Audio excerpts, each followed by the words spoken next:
윤석열 대통령 당선인이 법무부 장관의 한동훈 검사장을 깜짝 발탁했습니다. 윤 당선인은 절대 파격 인사가 아니라며 측근 인사라는 비판에 정면 반박했지만 민주당은 인사 참사를 넘어 테러 수준이라면서 지명 철회를 요구했습니다. 김호수 검찰총장은 검수 완박을 법안으로 위헌으로 규정하고 문재인 대통령에게 면담을 요청했다고 밝혔습니다. 박범계 법무부 장관이 출석하는 국회 법사위에서도 검수 완박에 대한 여야 충돌이 예상됩니다. 정부는 코로나19 종식 대신 소규모 유행이 계속될 것으로 평가하고 내일 거리두기 조정안을 발표합니다. 오늘부터는 60살 이상 고령층을 대상으로 한 4차 접종이 시행됩니다. 나토의 확장 저지 효과까지 노렸던 러시아의 우크라이나 침공 보상이 크게 틀어지고 있습니다. 러시아의 군사적 위협을 실감한 핀란드와 스웨덴이 나토 가입을 적극 검토하면서 유럽의 동서 균형추가 흔들리고 있습니다. 한국은행이 오늘 오전 금융통화위원회를 열고 기준금리를 결정합니다. 사상 최초로 총재가 공석인 상태에서 열리는 만큼 동결할 거란 전망과 최근 물가 급등세를 고려해 인상할 거란 전망이 팽팽하게 맞서고 있습니다. 오늘 출근길에도 전국 곳곳에 비가 이어지겠습니다. 봄비가 내리면서 건조함은 해소됐지만 낮에도 예년보다 2도가량 낮아 서늘하겠습니다.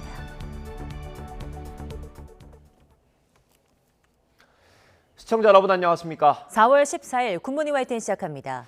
윤석열 당선인이 검찰 조직 내 최측근으로 꼽히는 한동훈 검사장을 법무부 장관 후보자로 지명했습니다. 네, 선거대책본부장으로 대선을 이끌었던 권영세 인수위 부위원장은 통일부 장관 후보에 낙점됐습니다.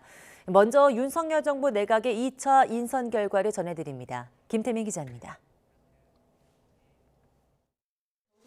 윤석열 대통령 당선인이 지난 10일 1차 인선 이후 사흘 만에 새 정부 2차 내각 인선 결과를 공개했습니다. 고용노동, 농림부를 제외한 나머지 8개 부처 장관 후보자가 발표됐는데 가장 눈길을 끈 건 이 이름이었습니다. 법무부 장관 한동훈 사법연수원 부원장입니다. 윤 당선인은 한 검사장의 발탁 배경을 이렇게 설명했습니다. 수사와 재판, 검찰제도, 법무 행정 분야의 전문성을 쌓아왔습니다. 앞으로 법무 행정의 현대화 그리고 글로벌 스탠다드에 부합하는 사법 시스템을 정립하는 데 적임자라고 판단했습니다. 시급한 외교 현안과 남북 문제를 풀어갈 외교안보 인사에는 중량감 있는 4선 중진 의원들이 배치됐는데 당선인 최측근으로 꼽히는 권영세 의원과 미국통으로 꼽히는 박진 의원이 각각 통일부와 외교부 장관으로 낙점됐습니다. 앞서 통일부 장관에는 안철수계 이태규 의원이 거론됐는데 인선 갈등 속에 이 의원이 입각하지 않겠다고 선언하면서 막판에 권 의원이 내정된 것으로 전해졌습니다. 어제 굉장히 늦게 연락을 받았는데 당에 있는 게 더 낫지 않겠나 이런 생각을 했는데 당선인께서는 저하고 생각이 좀 다르셨던 것 같습니다. 그래서 이번엔 당선인 뜻을 따르기로 했습니다. 그동안 안개 속이던 대통령 비서실장에는 경제통인 김대기 전 청와대 정책실장이 내정됐습니다. 특히 이쪽 경제 쪽 이쪽을 아주 중요시하는 것 같습니다. 그래서 그쪽이 좀 강하셔서 저를 부르신 게 아닌가 생각이 들고요. 이 밖에 사회부총리 겸 교육부 장관에는 김인철 전 한국외대 총장, 행정안전부 장관은 이상민 전 국민권익위 부위원장이 발탁됐습니다. 또 환경부는 한화진 한국환경연구원 명예연구위원, 해수부는 조승환 전 해양수산과학기술진흥원장, 중소벤처기업부는 기업인 출신 이영 의원을 각각 장관 후보자로 선택해 해당 분야 전문성을 강조했습니다. YTN 김태민입니다. 한동훈 검사장의 발탁은 대부분 예상하지 못한 카드였습니다. 최측근을 앉힌다는 비판이 뻔했기 때문인데 한 검사장은 당선인과 뜻이 같지만 맹종하지 않았다고 강조했습니다. 네, 민주당은 당장 인사 참사를 넘어선 인사 테러 수준이라고 강하게 반발했습니다. 강희경 기자가 보도합니다. 한동훈 검사장은 검찰 내에서 대표적인 윤석열 사단으로 불립니다. 윤 당선인은 측근 인사라는 비판을 감수하고도 한 검사장을 깜짝 발탁했습니다. 그만큼 한 검사장을 이번 정부에서 중용하겠다는 의지가 강하게 반영된 겁니다. 윤 당선인은 한 검사장의 영어 실력까지 들어 최적임자라며 절대 파격 인사가 아니라고 강하게 부인했습니다. 미국 변호사고 영어도 잘하는 그리고 수사와 재판 경험이 많은 한동훈 검사장이 법무장관 하는 것이 가장 적합하다고 판단한 겁니다. 한동훈 검사장도 최측근이란 꼬리표에 대해서 적극 해명했습니다. 상식과 정의에 맞게 일하려고 노력했다는 점에서 당선인과 뜻이 같지만 개인적인 인연에 기대거나 맹종하지 않았고 앞으로도 그럴 거라고 강조했습니다. 검찰 수사의 공정성이 걱정된다는 시선은 그동안 자신이 진영 논리에 기대거나 사회적 강자를 외압으로 봐준 사건이 있으면 가져와 보라는 말로 일축했습니다. 여야 반응은 역시나 극명히 갈렸습니다.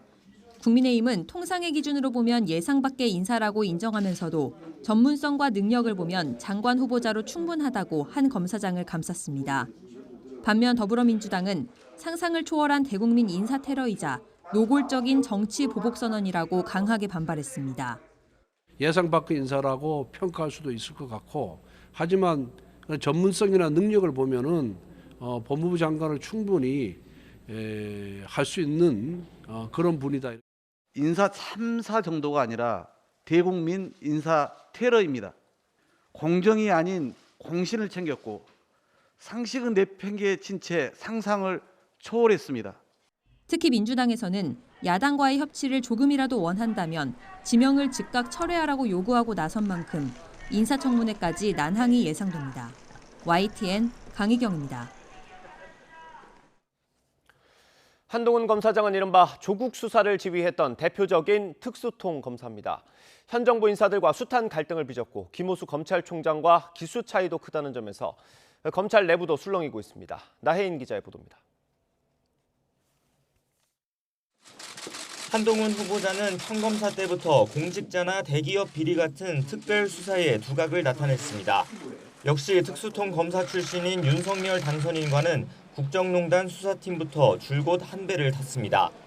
윤 당선인이 문재인 정부에서 서울중앙지검장과 검찰총장으로 승승장구할 땐 각각 3차장과 반부패 강력부장으로 함께 승진해 측근 중에 최측근이란 평가를 받아왔습니다.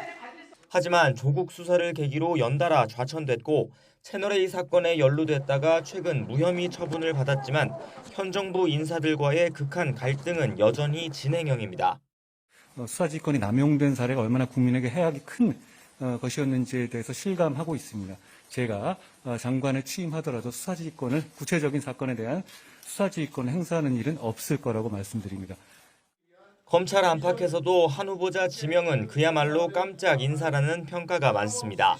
윤 당선인이 대선 후보 시절부터 중용할 뜻을 내비쳐 서울중앙지검장 임명 가능성까지는 거론됐지만 법무부 장관에 기용할 거란 예상은 많지 않았습니다.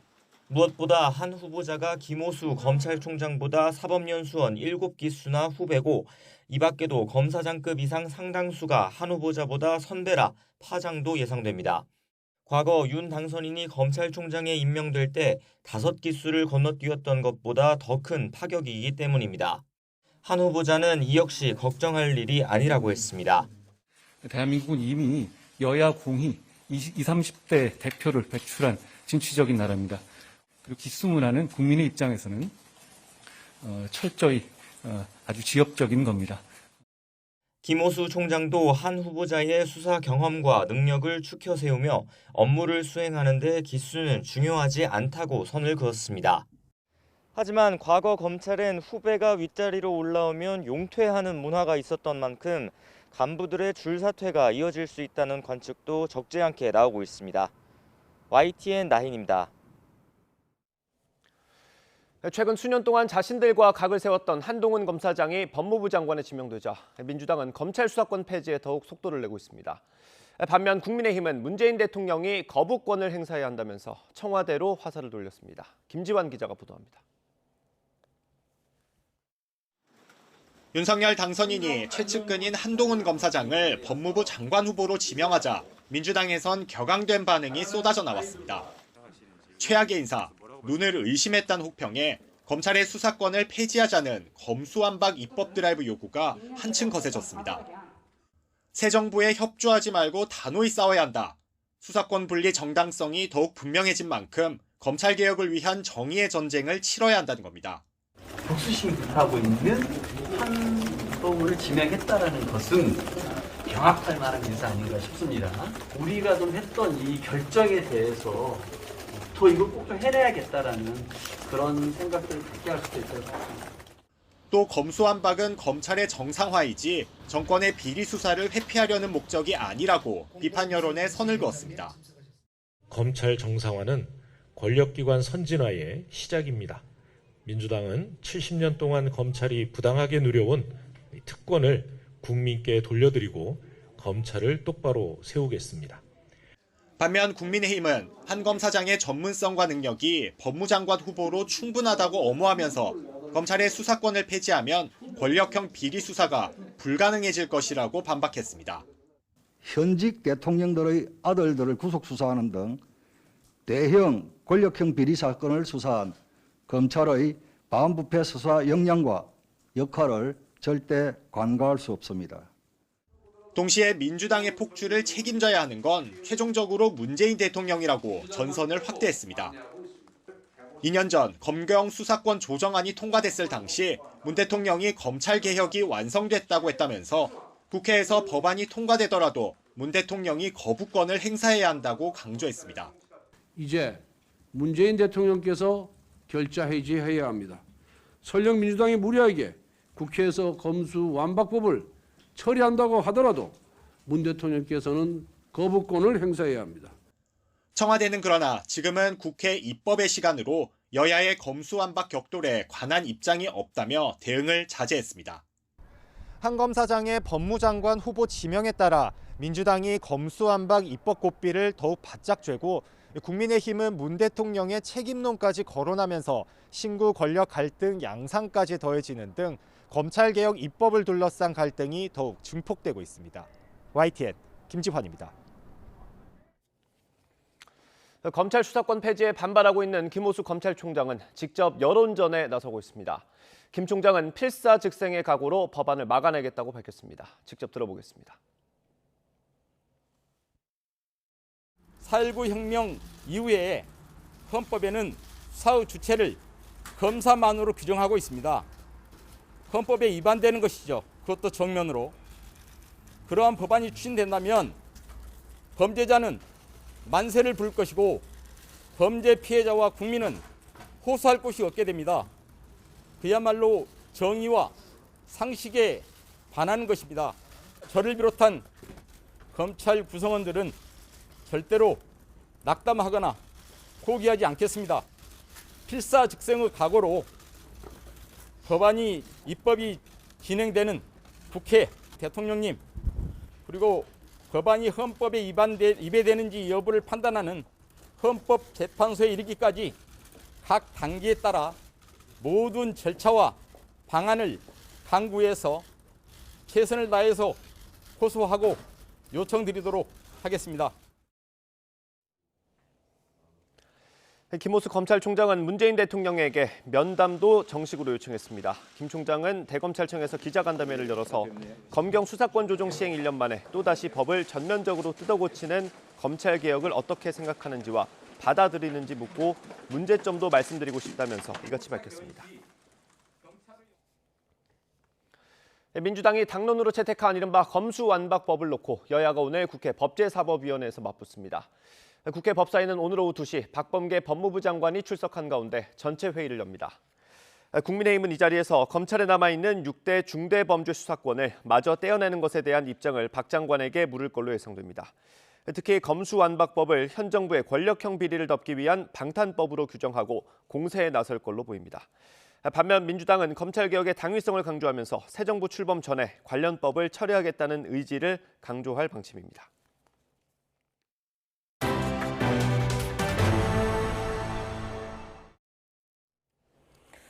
네, 2차 내각 인선 역시 1차 때와 마찬가지로 서울대를 나온 60대 남성이 많았고 출생지 역시 영남과 서울이 대부분입니다. 윤 당선인이 출신 지역과 성별 등을 안배하진 않겠다고 밝힌 만큼 초기 내각에서 다양성과 참신성을 기대하긴 어려울 거란 지적이 나오고 있습니다. 홍주혜 기자입니다. 18개 정부 부처 가운데 2곳을 제외한 16곳의 장관 후보자가 발표됐습니다.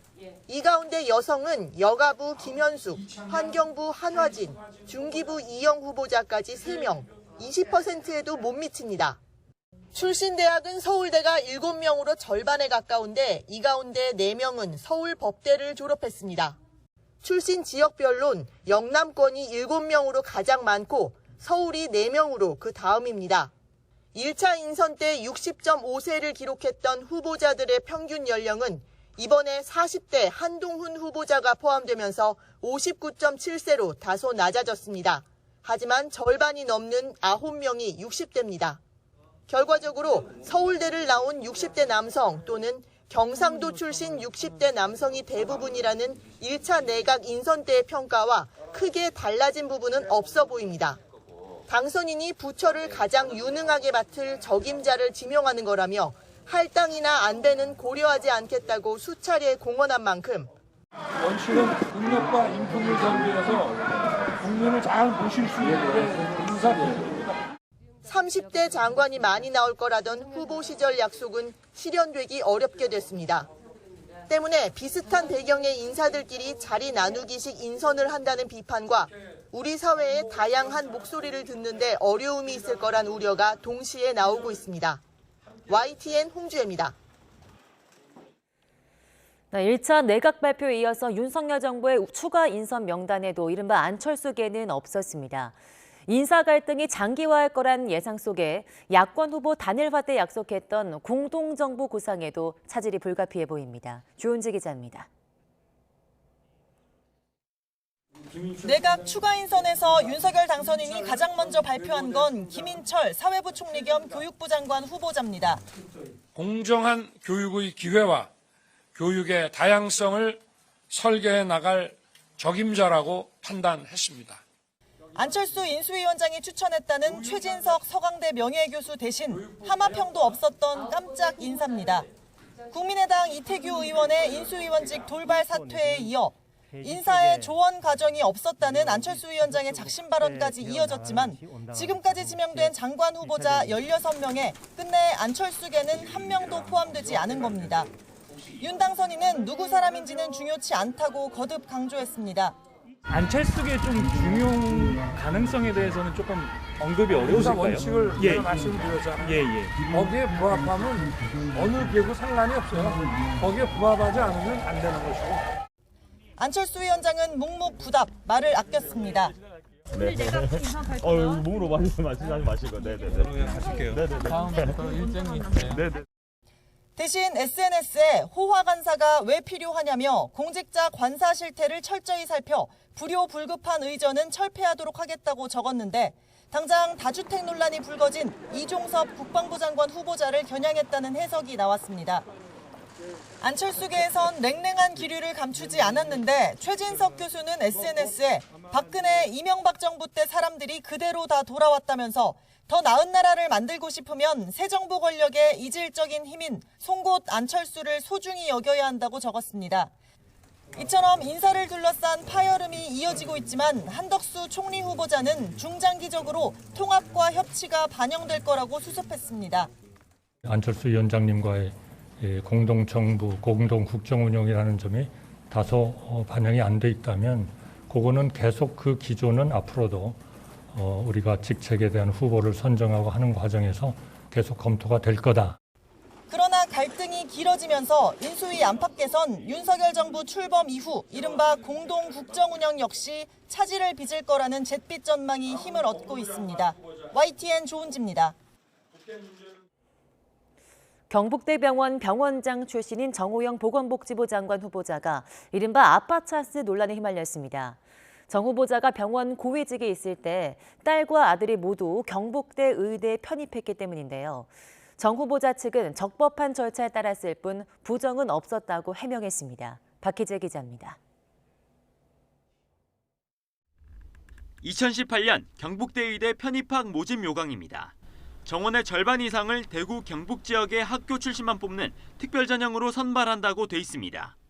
1년 전만 해도 없던 전형으로 경북대 공대를 졸업한 정호영 복지부 장관 후보자의 아들이 이 전형을 통해 경북대 의대에 편입했습니다. 당시 정 후보자는 경북대병원 병원장이었습니다.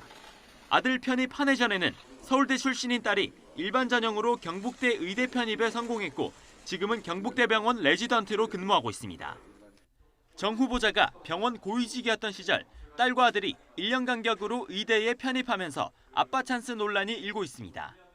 일반 전형보다 경쟁률이 낮은 특별 전형이 아들 편입 시점에 신설됐던 점, 총점 800점 중에 면접과 구술평가 점수가 300점이었던 점 등을 고려할 때 정 후보자가 어떤 식으로든 자녀들의 편입학 과정에 개입했을 가능성이 있다는 내용입니다.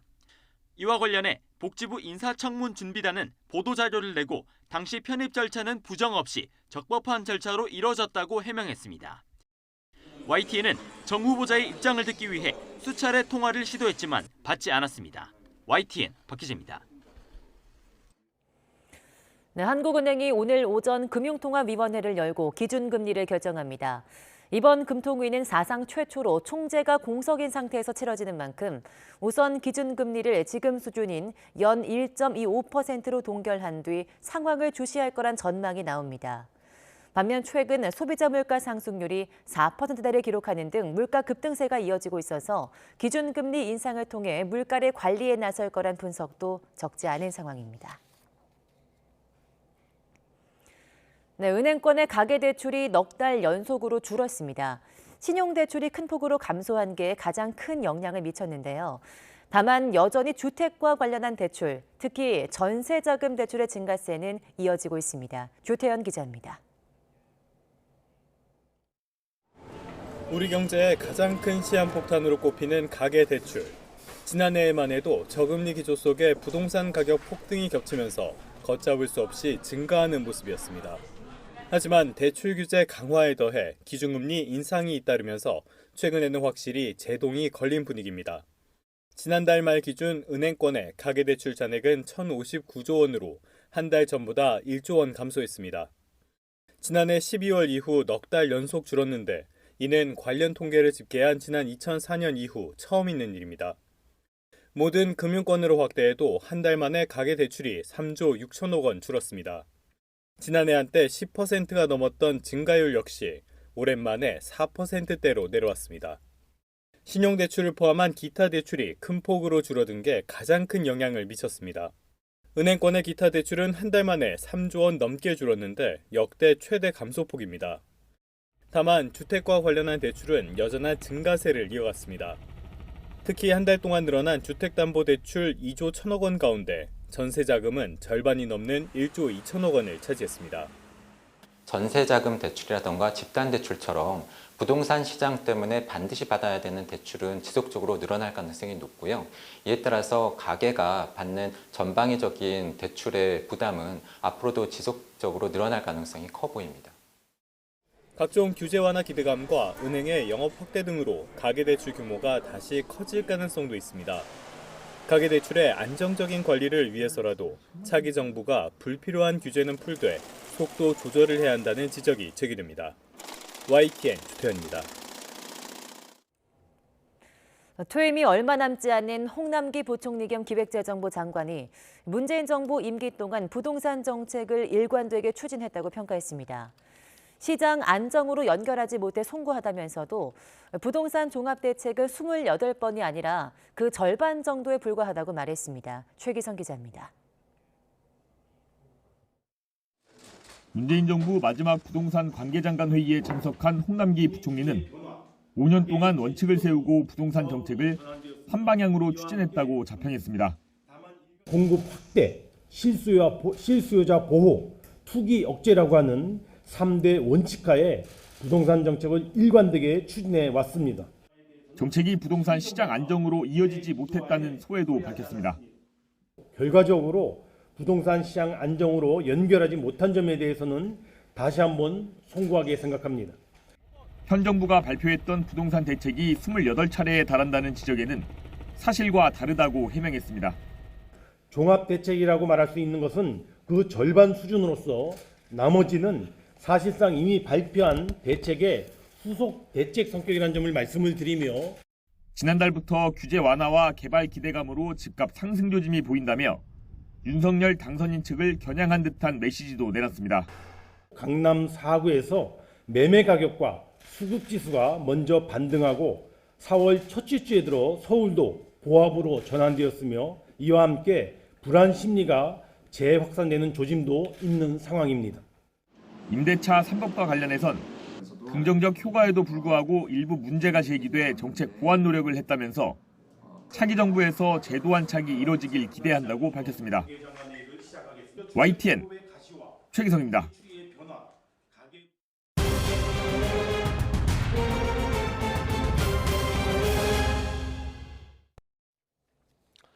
국내 오미크론 변이 유행이 감소세를 보이는 가운데 어젯밤 9시 기준으로 전국에서 14만여 명의 코로나19 확진자가 나왔습니다.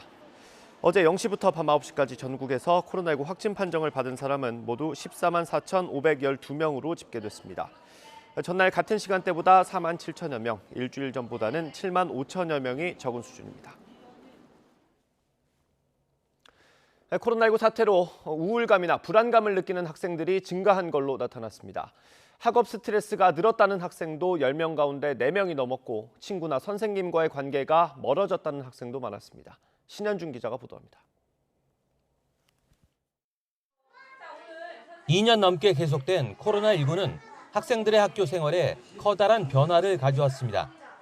체험학습부터 수학여행을 한 번도 가본 적이 없어서 또 온라인 수업으로 뭔가 학습 격차가 벌어질까 봐 염려가 돼가지고 실제로 초중고생 34만 명을 대상으로 설문조사했더니 코로나 이전보다 더 우울하거나 불안하다고 느끼는 초등학교 저학년생은 4명 중 1명, 고학년생은 3명 중 1명꼴이었습니다. 중고생도 최근 2주간 7일 이상 우울하거나 불안한 감정을 느낀 학생이 10% 안팎으로 적지 않았습니다. 원격 수업이 일상화하면서 성적 저하에 대한 우려는 늘었습니다. 10명 가운데 4명 이상이 학업 스트레스를 호소했습니다. 뒤처지는 느낌이 많이 들었죠. 학교를 안 오고 생활 습관이 정립이 안 될 때가 많으니까 생활 습관이 막 뒤집히면 불안해지더라고요. 코로나 이후 친구나 선생님과의 관계가 멀어졌다는 응답도 많게는 30에서 40%까지 나왔습니다. 온라인으로 할 때는 나름 친한데 실제로 오프라인으로 만났을 때 대면대면한 그런 사이도 있었어서 심리나 정서적 문제가 생기면 가족이나 친구, 선생님의 순으로 도움을 받았는데 도움을 받을 사람이 없다는 응답도 17.6%에 달했습니다. 코로나19가 학생들의 정신건강에 어떤 영향을 미쳤는지 정부가 조사한 건 이번이 처음입니다. 올해 초 교육부 집계에서도 극단적인 선택을 한 학생은 2019년 10만 명당 2.5명에서 2020년 2.7명, 지난해 3.6명으로 코로나 이후 큰 폭으로 증가했습니다.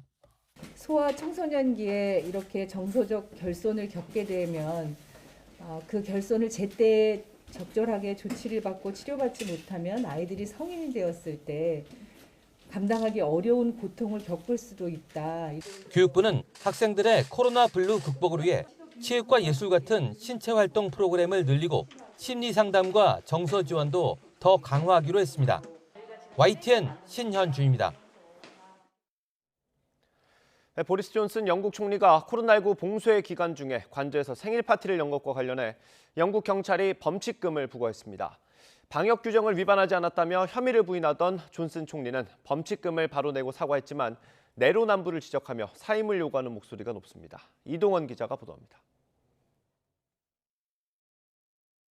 지난 2020년 6월 영국 총리 관저에서 열린 보리스 존슨 총리의 56번째 생일 파티와 관련해 영국 경찰이 존슨 총리에게 100파운드, 우리 돈 16만 원의 범칙금을 부과했습니다. 코로나19로 엄격한 봉쇄령이 내려진 상황에서 방역 규정을 위반했다는 이유입니다. 파티에 참가했던 리시 수낙 재무장관과 존슨 여사 등 다른 50여 명에게도 범칙금이 부과됐습니다. 지난해 말 파티 게이트가 불거졌을 때 방역 규정 위반은 없었다며 혐의를 부인하던 존슨 총리는 바로 범칙금을 납부하고 사과했습니다. I understand the anger that many will feel that I myself fell short when it came to observing the very rules which the government I lead had introduced to protect the public. 존슨 총리는 그러나 깜짝 파티에 10분도 채 머물지 않았고 당시에는 방역 규정 위반이라고 생각하지 못했다며 사임 요구는 거부했습니다. 하지만 솔선수범해야 할 총리의 내로남불이라며 사임을 촉구하는 목소리가 높습니다. This is the first time in the history of our country that a prime minister has been found to be in breach of the law. And then he lied repeatedly to the public about it. Yeah, it's not only breaking the law, it's lies, hypocrisy, and it's just the latest in the series of things that we've been seeing over the last few years of Boris Johnson. 여당인 보수당 내에 불신임 투표를 요구하는 의원들의 서한이 쌓여가고 있고 공직윤리 담당 공무원의 최종 보고서가 조만간 발표됩니다. 우크라이나 침공에 관심이 쏠리며 기사회생한 존슨 총리가 또다시 위기를 맞고 있습니다. YTN 이동원입니다. 나토의 확장 저지 효과까지 노렸던 러시아의 우크라이나 침공 고상이 크게 틀어지고 있습니다. 러시아의 군사적 위협을 실감한 핀란드와 스웨덴이 나토 가입을 적극 검토하면서 유럽의 동서 균형추가 흔들리고 있습니다. 보도에 이상순 기자입니다. 러시아와 접한 핀란드 국경지대는 최근 활기를 잃었습니다. 우크라이나 침공 이후 핀란드가 러시아와의 목재 교역을 중단했기 때문입니다. 배경엔 우크라이나와 유사한 러시아와의 쓰라린 역사가 있습니다. 1917년 러시아 혁명 때 독립한 이후 2차 대전 기간 전쟁을 벌이다 국경 일부를 빼앗겼고 냉전 시대에 들어서야 중립 조건으로 불가침을 보장받았습니다. 하지만 우크라이나 침공은 북대서양 조약기구 나토 가입이라는 불씨를 불길로 바꿔놨습니다. And we will have the discussions within the Finnish Parliament upcoming weeks. But I think our process will be quite fast. It will happen in weeks, as I mentioned. 스웨덴은 러시아와 국경도 없고 지난 2세기 동안 전쟁도 없었습니다. 하지만 스웨덴도 군사적 비동맹주의 대신 나토 가입을 검토하고 있습니다. 동정만 많지 보호는 못 받는 우크라이나 같은 상황은 피하고 싶기 때문입니다. I think you really must analyze the new situation, do it very seriously, think about the consequences, the pros and cons of all potential ways forward, and I think you have to be very serious in this work. This is exactly where we are right now. 물론 러시아는 균형 회복 조치를 취하겠다며 두 나라에 경고하고 있습니다. 러시아의 군사 행동을 배제할 수는 없지만 여론을 보면 나토 동반 가입이 예상되고 있습니다. 푸틴 러시아 대통령은 우크라이나 침공을 통해 나토 국가를 덜 보게 될 것을 기대했겠지만 현실은 정반대가 될 가능성이 높아지고 있습니다. YTN 이상순입니다. 네, 러시아가 우크라이나 동부 돈바스 공세에 집중하겠다고 밝힌 가운데 러시아군이 이 지역에서 병력을 증강하는 것으로 보이는 움직임이 포착됐습니다. 미국 민간 위성업체 맥사 테크놀로지는 최근 촬영한 위성 사진을 분석한 결과 우크라이나 제2의 도시인 하르키우와 동부 루안스크 인근 지역에서 탱크와 병력 수송용 장갑차 등 200여 대 러시아군 차량 행렬이 포착됐다고 밝혔습니다.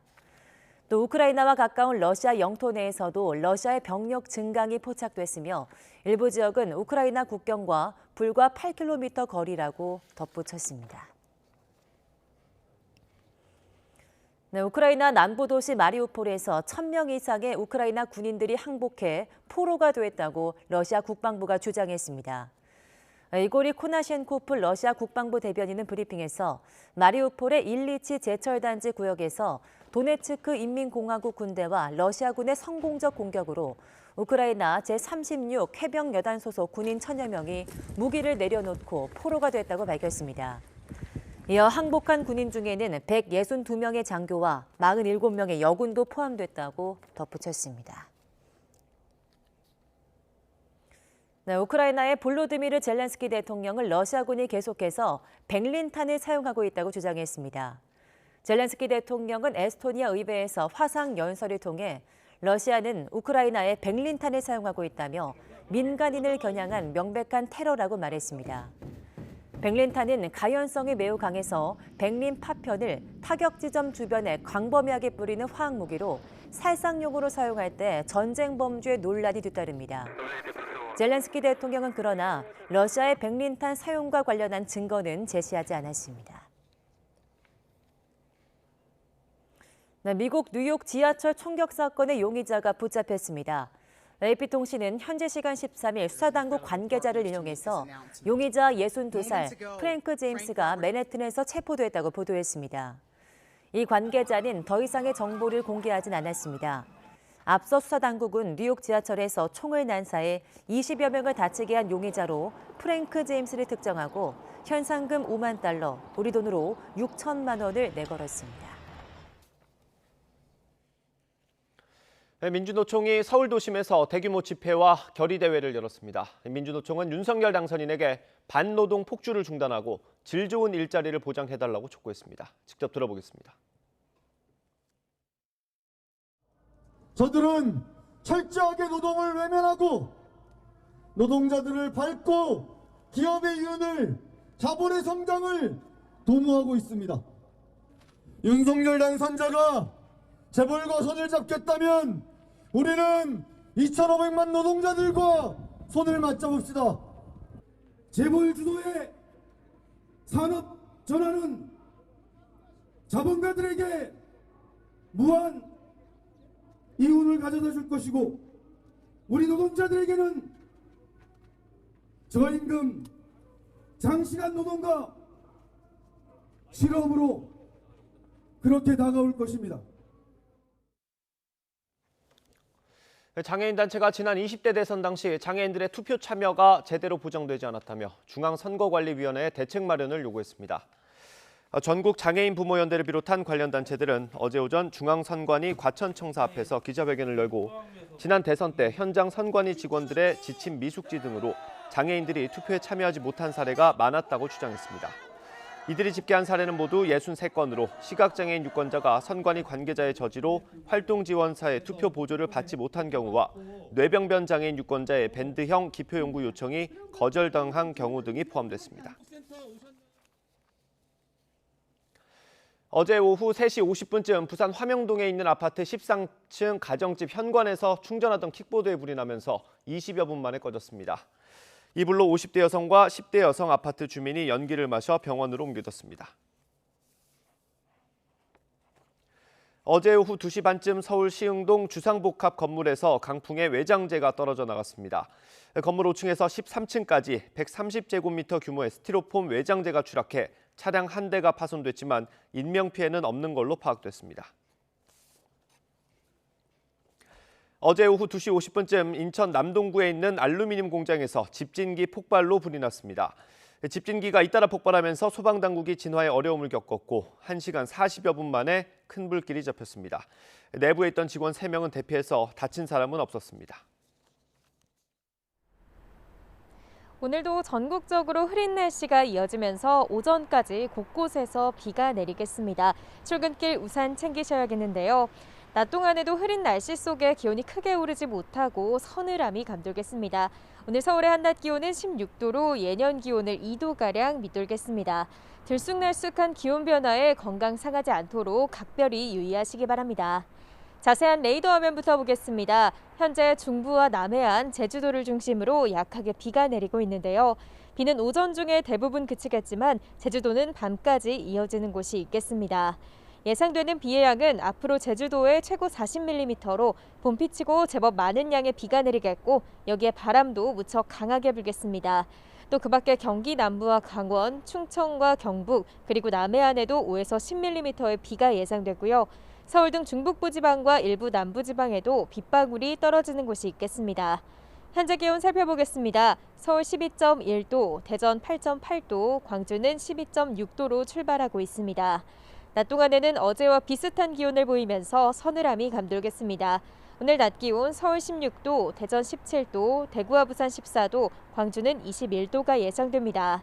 내일부터는 다시 맑은 날씨를 회복하겠고요. 예년 수준의 봄 날씨가 이어질 전망입니다. 오늘 비가 내리는 지역에서는 가시거리가 짧고 도로가 미끄러운 곳이 많을 것으로 보입니다. 교통안전에도 각별히 유의해 주시기 바랍니다. 지금까지 서울 상암동에서 YTN 윤수빈입니다. 윤석열 대통령 당선인이 법무부 장관의 한동훈 검사장을 깜짝 발탁했습니다. 윤 당선인은 절대 파격 인사가 아니라며 측근 인사라는 비판에 정면 반박했지만 민주당은 인사 참사를 넘어 테러 수준이라면서 지명 철회를 요구했습니다. 김호수 검찰총장은 검수완박 법안을 위헌으로 규정하고 문재인 대통령에게 면담을 요청했다고 밝혔습니다. 박범계 법무부 장관이 출석하는 국회 법사위에서도 검수완박에 대한 여야 충돌이 예상됩니다. 정부는 코로나19 종식 대신 소규모 유행이 계속될 것으로 평가하고 내일 거리두기 조정안을 발표합니다. 오늘부터는 60살 이상 고령층을 대상으로 한 백신 4차 접종이 시행됩니다. 미국 뉴욕 지하철 총격 사건의 용의자가 범행 하루 만에 맨해튼에서 체포됐습니다. 출근길 지하철에서 연막탄을 터뜨리고 총기를 난사해 수십 명이 다쳤는데 범행 동기는 아직 밝혀지지 않았습니다.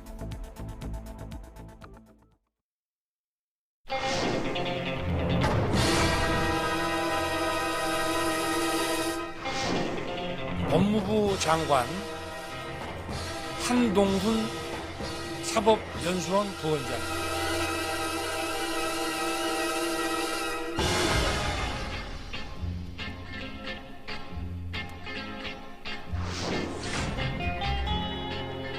국민들이 크게 고통받을 것이기 때문입니다. 그 점을 감안했을 때 이런 법안의 처리의 시도는 반드시 저지되어야 한다고 생각합니다.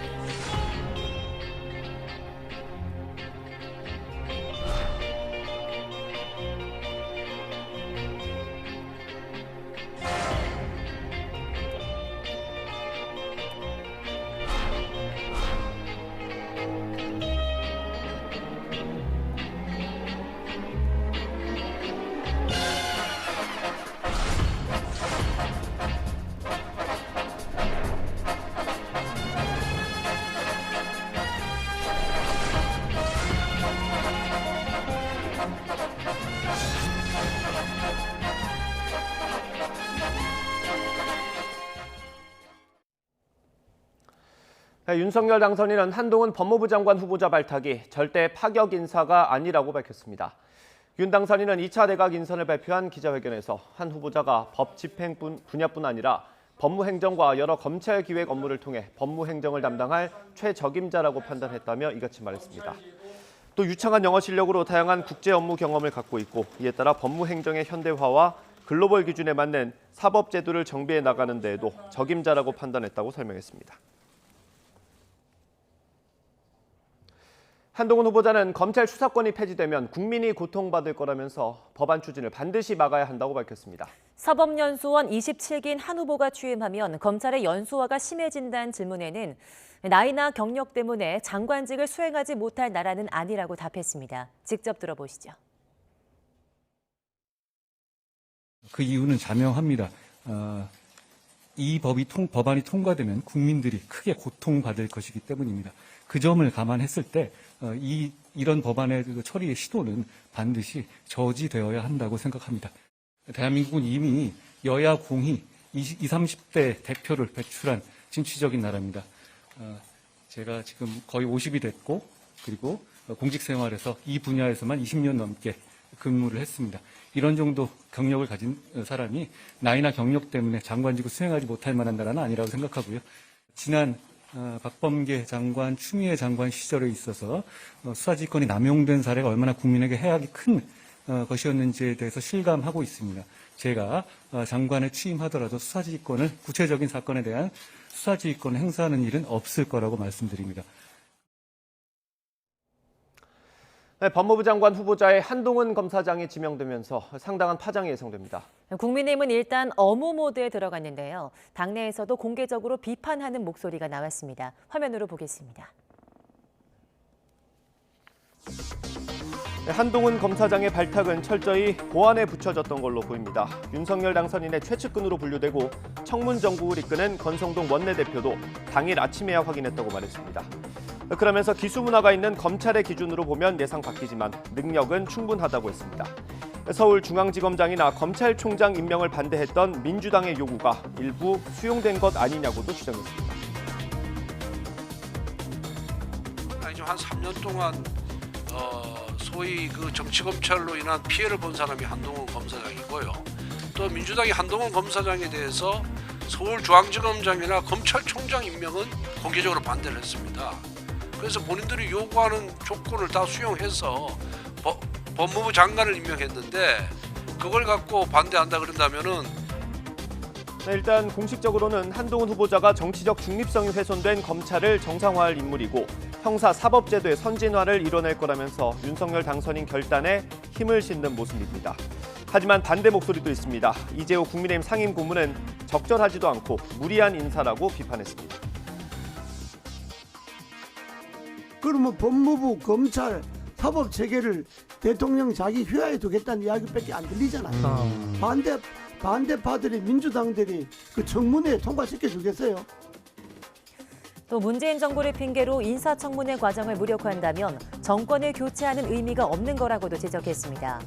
이 상임고문은 같은 편이 보더라도 인사를 그렇게 하면 안 된다면서 결국 당선인 마음대로 한다는 것으로 비친다고 언급했습니다. 윤 당선인이 주장이 통합 아닙니까? 국민 통합 통합이죠. 정당이다. 통합과 소통과 협치 아닙니까? 한동훈을 법무부 장관을 앉혀갖고 민주당하고 소통이 되겠습니까? 통합이 되겠습니까? 법무부 장관의 정치인을 배제한다는 나름의 원칙은 지켜졌지만 경우에 따라선 그보다 더한 파장이 이어질 것으로 보입니다.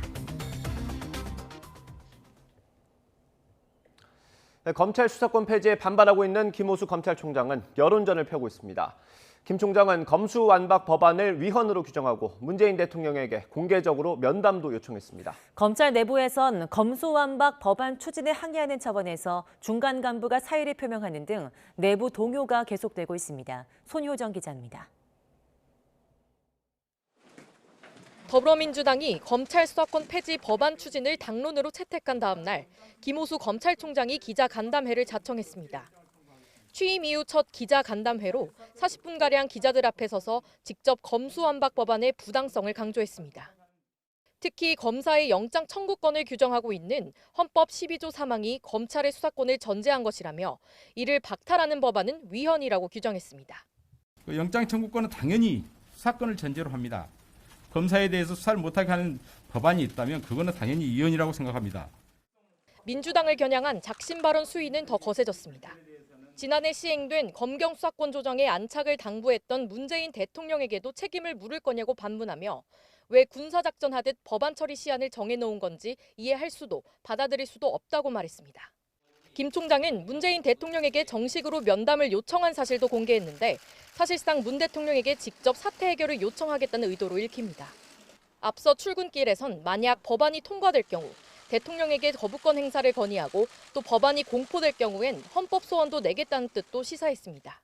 필사즉생의 각오로 법안이 입법이 진행되는 국회, 대통령님, 그리고 법안이 헌법에 위배되는지 여부를 판단하는 헌법재판소에 이르기까지 김 총장의 면담 요청과 관련해 청와대 관계자는 법무부를 통해 아직 면담 요청이 들어오진 않았다며 요청이 오면 만날지 검토해보겠다고 밝혔습니다. 검수완박이 현실화되어가는 분위기에 첫 사의 표명도 나오는 등 검찰 내부 동요는 가라앉지 않고 있습니다. 검찰 내부망에 사직의 글을 올린 이복현 서울 북부지검 부장검사는 검수완박의 부당함을 주장하며 문재인 대통령과 윤석열 당선인의 입장을 요구하기도 했습니다. 이런 가운데 일선 검사들도 검수완박 법안의 문제점을 논의하자며 전국 평검사 회의를 제안했고 대검도 개최 지원을 검토하고 있습니다. YTN 손유정입니다. 네, 코로나19 소식입니다. 정부는 코로나19를 끝낼 집단 면역 달성은 어렵다고 진단했습니다. 앞으로 소규모 유행이 반복될 가능성이 큰 만큼 면역력이 떨어지는 60살 이상 고령층에 대한 백신 4차 접종을 시행하기로 했습니다. 이형원 기자입니다. 국민 3명 중 1명이 감염될 정도로 누적 확진자가 늘고 백신 접종률은 90%에 육박합니다. 그만큼 코로나19의 면역력을 가진 인구 비율이 높다는 건데 정부는 이 같은 집단 면역으로도 코로나19 종식은 어렵다고 평가했습니다. 전면적인 대유행이 다시 발생할 가능성은 상당히 낮아지고 있다는 의미이고 코로나19가 앞으로 종식되기보다는 소규모의 유행들을 반복하면서 계속적으로 유지될 가능성이 더 크다고 보고 있습니다. 오미크론 유행이 계속되거나 새로운 변이가 나타날 가능성이 큰 만큼 대비책이 필요하다는 겁니다. 이에 방역당국은 코로나19 감염대 중증 위험이 큰 60살 이상 고령층에 대한 4차 접종을 시행하기로 했습니다. 지난해 12월 3차 접종 이후 시간이 지나면서 백신 효과가 떨어져 감염이 잇따르고 있기 때문입니다. 실제로 전체 환자 가운데 60살 이상 비중은 점점 늘기 시작해 이달 첫째 주에는 20%를 넘어섰습니다. 중증 환자의 85%, 사망자의 95%가 60세 이상에서 발생하고 있습니다. 시간이 경과할수록 백신 효과는 지속적으로 감소할 것으로 예상되어 4차 접종이 필요하다라고 3차 접종 넉 달 뒤부터 입원 응급 예방 효과가 60-70%까지 급감한 것으로 나타난 해외 사례 등을 토대로 4차 접종 간격은 3차 백신을 맞은 뒤 120일이 지났을 때로 정했습니다. 이달 말 기준으로 접종 대상은 1,000만 명이 넘는데 중증 사망이 집중된 80대 이상에는 4차 접종을 적극 권고했습니다. 4차 접종 4주 후에는 중화항체가가 3차 접종하고 4개월 후에 대비해서 18배 이상 증가하는 것으로 확인되었습니다. 파이자나 모더나 등 mRNA 백신은 물론 원하면 노바백스로도 4차 접종할 수 있는데 사전 예약은 오는 18일부터, 예약 접종은 25일부터 시작됩니다. YTN 이영훈입니다. 정부가 이르면 다음 주부터 사적 모임 인원과 식당, 카페 등의 영업시간 제한을 완전히 해제하는 사회적 거리두기 조정안을 검토하는 걸로 알려졌습니다. 거리두기가 해제되면 인원 제한 없이 모임이 가능하고 하루 종일 식당 영업도 가능합니다. 야외 마스크도 일반적인 상황에서는 착용 의무를 없애고 콘서트나 대규모 행사 등 침방울이 빠르게 퍼질 수 있는 집회, 행사에서만 착용 의무를 유지하는 방안이 논의되고 있습니다. 정부는 거리두기 조정안을 내일 오전 중앙재난안전대책본부 회의에서 최종적으로 확정하고 브리핑을 통해 발표할 계획입니다. 정부가 전 국가 지역에 대한 특별 여행주의보를 코로나19 확산 이후 2년여 만에 해제하기로 했습니다. 외교부는 정부의 방역 정책 기조와 전 세계 코로나19 동향 등을 감안해 특별 여행주의보를 해제하고 오늘부터 각 국가별 기존 여행 경보 발령 체제로 전환한다고 밝혔습니다. 남아프리카 공화국에서 오미크론 하위 변이 2종이 새로 발견됐습니다. 남아공의 유전체 분석 전문가인 툴리오 데 올리베이라 교수는 새 하위 변이가 BA4, BA5라면서 남아공과 보츠와나, 벨기에, 독일, 덴마크, 영국 등에서 검출됐다고 전했습니다. 이어 새 하위 변이가 남아공에서 유전체 분석으로 확인되는 사례가 늘고 있다고 말했습니다. 중국 상하이의 봉쇄로 우리 유학생들이 고립됐다는 소식이 알려지면서 현지 교민들이 긴급 구호 물품을 전달하고 있습니다. 후원금도 모으고 있는데 하루도 안 돼서 5천만 원 가까이 모였습니다. 베이징에서 강상홍 특파원의 보도입니다. 집안에 고립돼 있는 상하이 한국인 유학생들에게 라면과 김치, 생수 등이 배달됐습니다. 언제 끝날지 모르는 봉쇄 때문에 불안해하던 학생들은 조금이나마 안도를 하기 시작했습니다. 하루하루 먹을 것이 당장 부족한 상황이었습니다. 이때 상해시 교민분들이 보내주신 구호품 덕분에 저희 유학생들에게 큰 도움이 됐는데요. 물이 떨어져 가서 수돗물 끓여 먹어야 하나 고민하고 있었는데 아침부터 정말 감동이었습니다. 든든합니다. 긴급 구호 물품을 보내준 사람들은 다름 아닌 상하이에 사는 우리 교민들. 본인들도 격리가 돼 장사도 출근도 못하는 처지지만 학생들을 돕기 위해 나섰습니다. 남의 일이 아니죠. 어차피 여기 외국인데 그러면은 여기 같이 계신 한국분들끼리 당연히 단합을 해야 되고 그리고 이제 저도 애가 있는데 평소 얼굴도 모르는 상태에서 스마트폰 단체 대화방에서 만나 하나 둘씩 의기투합이 됐습니다.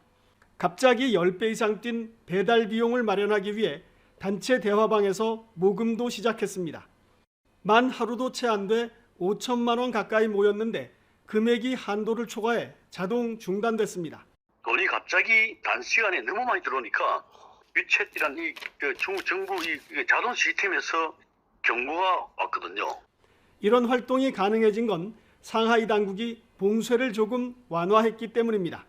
하지만 완화 조치 이틀 만에 감염자가 다시 약 2,000명 늘어나 역대 최다로 많아졌습니다. 이 때문에 봉쇄가 길어질 가능성도 있어 상하이는 여전히 긴장된 상황입니다. 베이징에서 YTN 강성웅입니다. 네, 미국 뉴욕의 출근길 지하철을 지옥으로 만든 총격 사건의 범인이 하루 만에 붙잡혔습니다. 62살의 흑인인데요. 범행 동기는 아직 밝혀지지 않았습니다. 워싱턴 강태욱 특파원이 보도합니다. 뉴욕의 출근길 지하철을 아수라장으로 만든 총기 난사 사건, 10여 명이 총경을 입는 등 수십 명이 다쳤습니다. 연막탄을 터뜨린 뒤 총을 난사한 범인은 범행 직후 지하철을 빠져나가 도주했습니다. 뉴욕 경찰은 현장에서 범행에 사용된 반자동 권총과 3발이 들어있는 탄창, 도끼, 휘발유통 등을 회수했습니다. 이어 권총을 추적해 용의자를 특정하고 현상금 5만 달러, 우리 돈으로 6천여만 원을 내걸고 범인을 쫓았습니다. 결국 하루 만에 뉴욕 맨해튼에서 용의자 62살 프랭크 제임스를 체포해 경찰 시설로 압송했습니다. Officers, in response to a Crime Stoppers tip, stopped Mr. James at 1:42 p.m. at the corner of St. Mark's Place and First Avenue in Manhattan. He was taken into custody without incident and has been transported to an NYPD facility. 경찰은 제임스가 범행 당시 33발 쏜 것으로 보고 있습니다. 총은 지난 2011년 오하이오주 콜럼버스에서 산 것으로 파악했습니다. 또 제임스가 범행 하루 전에 필라델피아에서 승합차를 빌려 뉴욕으로 왔으며 차에서 밤을 지낸 뒤 사건 당일 아침에 지하철로 들어간 것으로 확인했습니다. 범행 동기는 아직 확인하지 못했습니다. 다만 사건 하루 전 SNS에 올린 동영상에서 제임스는 흑인에 대한 범죄를 비난하며 과감한 행동이 필요하다고 말했다고 전했습니다. Are you ready to stand up for New Yorkers? Let's do this, my friend. Hate has no place in our home. Hate has no place in our state. 뉴욕 경찰은 증오범죄 등 어떤 것도 배제하지 않고 있다고 밝혔습니다. 뉴욕 동부지검은 용의자를 연방 테러범으로 기소했다고 밝혔습니다. 테러 조직과 관련이 있다는 증거는 없지만 대중교통 시스템에 대한 공격이어서 테러가 적용됐다는 설명입니다. 워싱턴에서 YTN 강태욱입니다. 김일성의 110주년 생일을 앞두고 북한의 추가 도발 기류가 감지되자 미국은 전략자산인 항공모함전단을 동해 공해상에 진입시키면서 선제적 억제에 나섰습니다. 하지만 북한은 5년, 10년 단위 태양절이면 외부의 압박에도 대규모 열병식을 열고 신형 무기를 과시해왔는데요. 이전 태양절엔 북한이 어떤 움직임을 보여왔는지 신준명 기자가 보도합니다. 미국이 핵추진 항공모함 에이브러햄 링컨함을 동해 공해상에 출격시켰습니다. 북한이 김일성의 생일 태양절 110주년을 맞아 추가 도발을 할 것으로 강하게 예상되는 상황에 미국이 선제적으로 압박에 나선 것으로 풀이됩니다. 일본에 항모 전단이 있음에도 불구하고 별도의 항모 전단을 동원했다라고 하는 것은 역시 북한에 대한 경고의 메시지를 담고 있다. 이전 태양절엔 어땠을까? 5와 0으로 끝나는 정주년을 중요하게 여기는 북한은 10년 전인 태양절 100주년에 대대적인 군사 열병식을 벌였습니다. 당시 김정은 국방위원회 제1위원장이 최초로 대중 앞에 나와 공개 연설을 하며 김정은 체제가 열렸음을 알리기도 했습니다. 나는 성스러운 선군혁명의 길에서 언제나 동지들과 생사운명을 함께하는 전우가 될 것이며 김정일 동지의 유언을 받들어 조국과 혁명 앞에 지닌 책임을 다할 것입니다. 북한은 당시 열병식에서 사거리가 3,000km 이상으로 추정되는 신형 미사일을 처음으로 선보이기도 했습니다. 적들이 원자탄으로 우리를 위협 공갈하던 시대는 영원히 지나갔습니다. 오늘의 장엄한 무력 시위가 이것을 명백히 확증해 줄 것입니다. 이후 5년 뒤인 태양절 105주년에도 북한은 열병식을 열고 새로운 ICBM 추정체 3종을 공개하는 등 군사력을 과시했습니다. 특히 열병식 이틀 전엔 외신 기자 100여 명을 초청해 평양의 신도시 여명거리 준공식을 공개하며 강력한 대북 제재에도 끄떡없다는 메시지를 전달하기도 했습니다.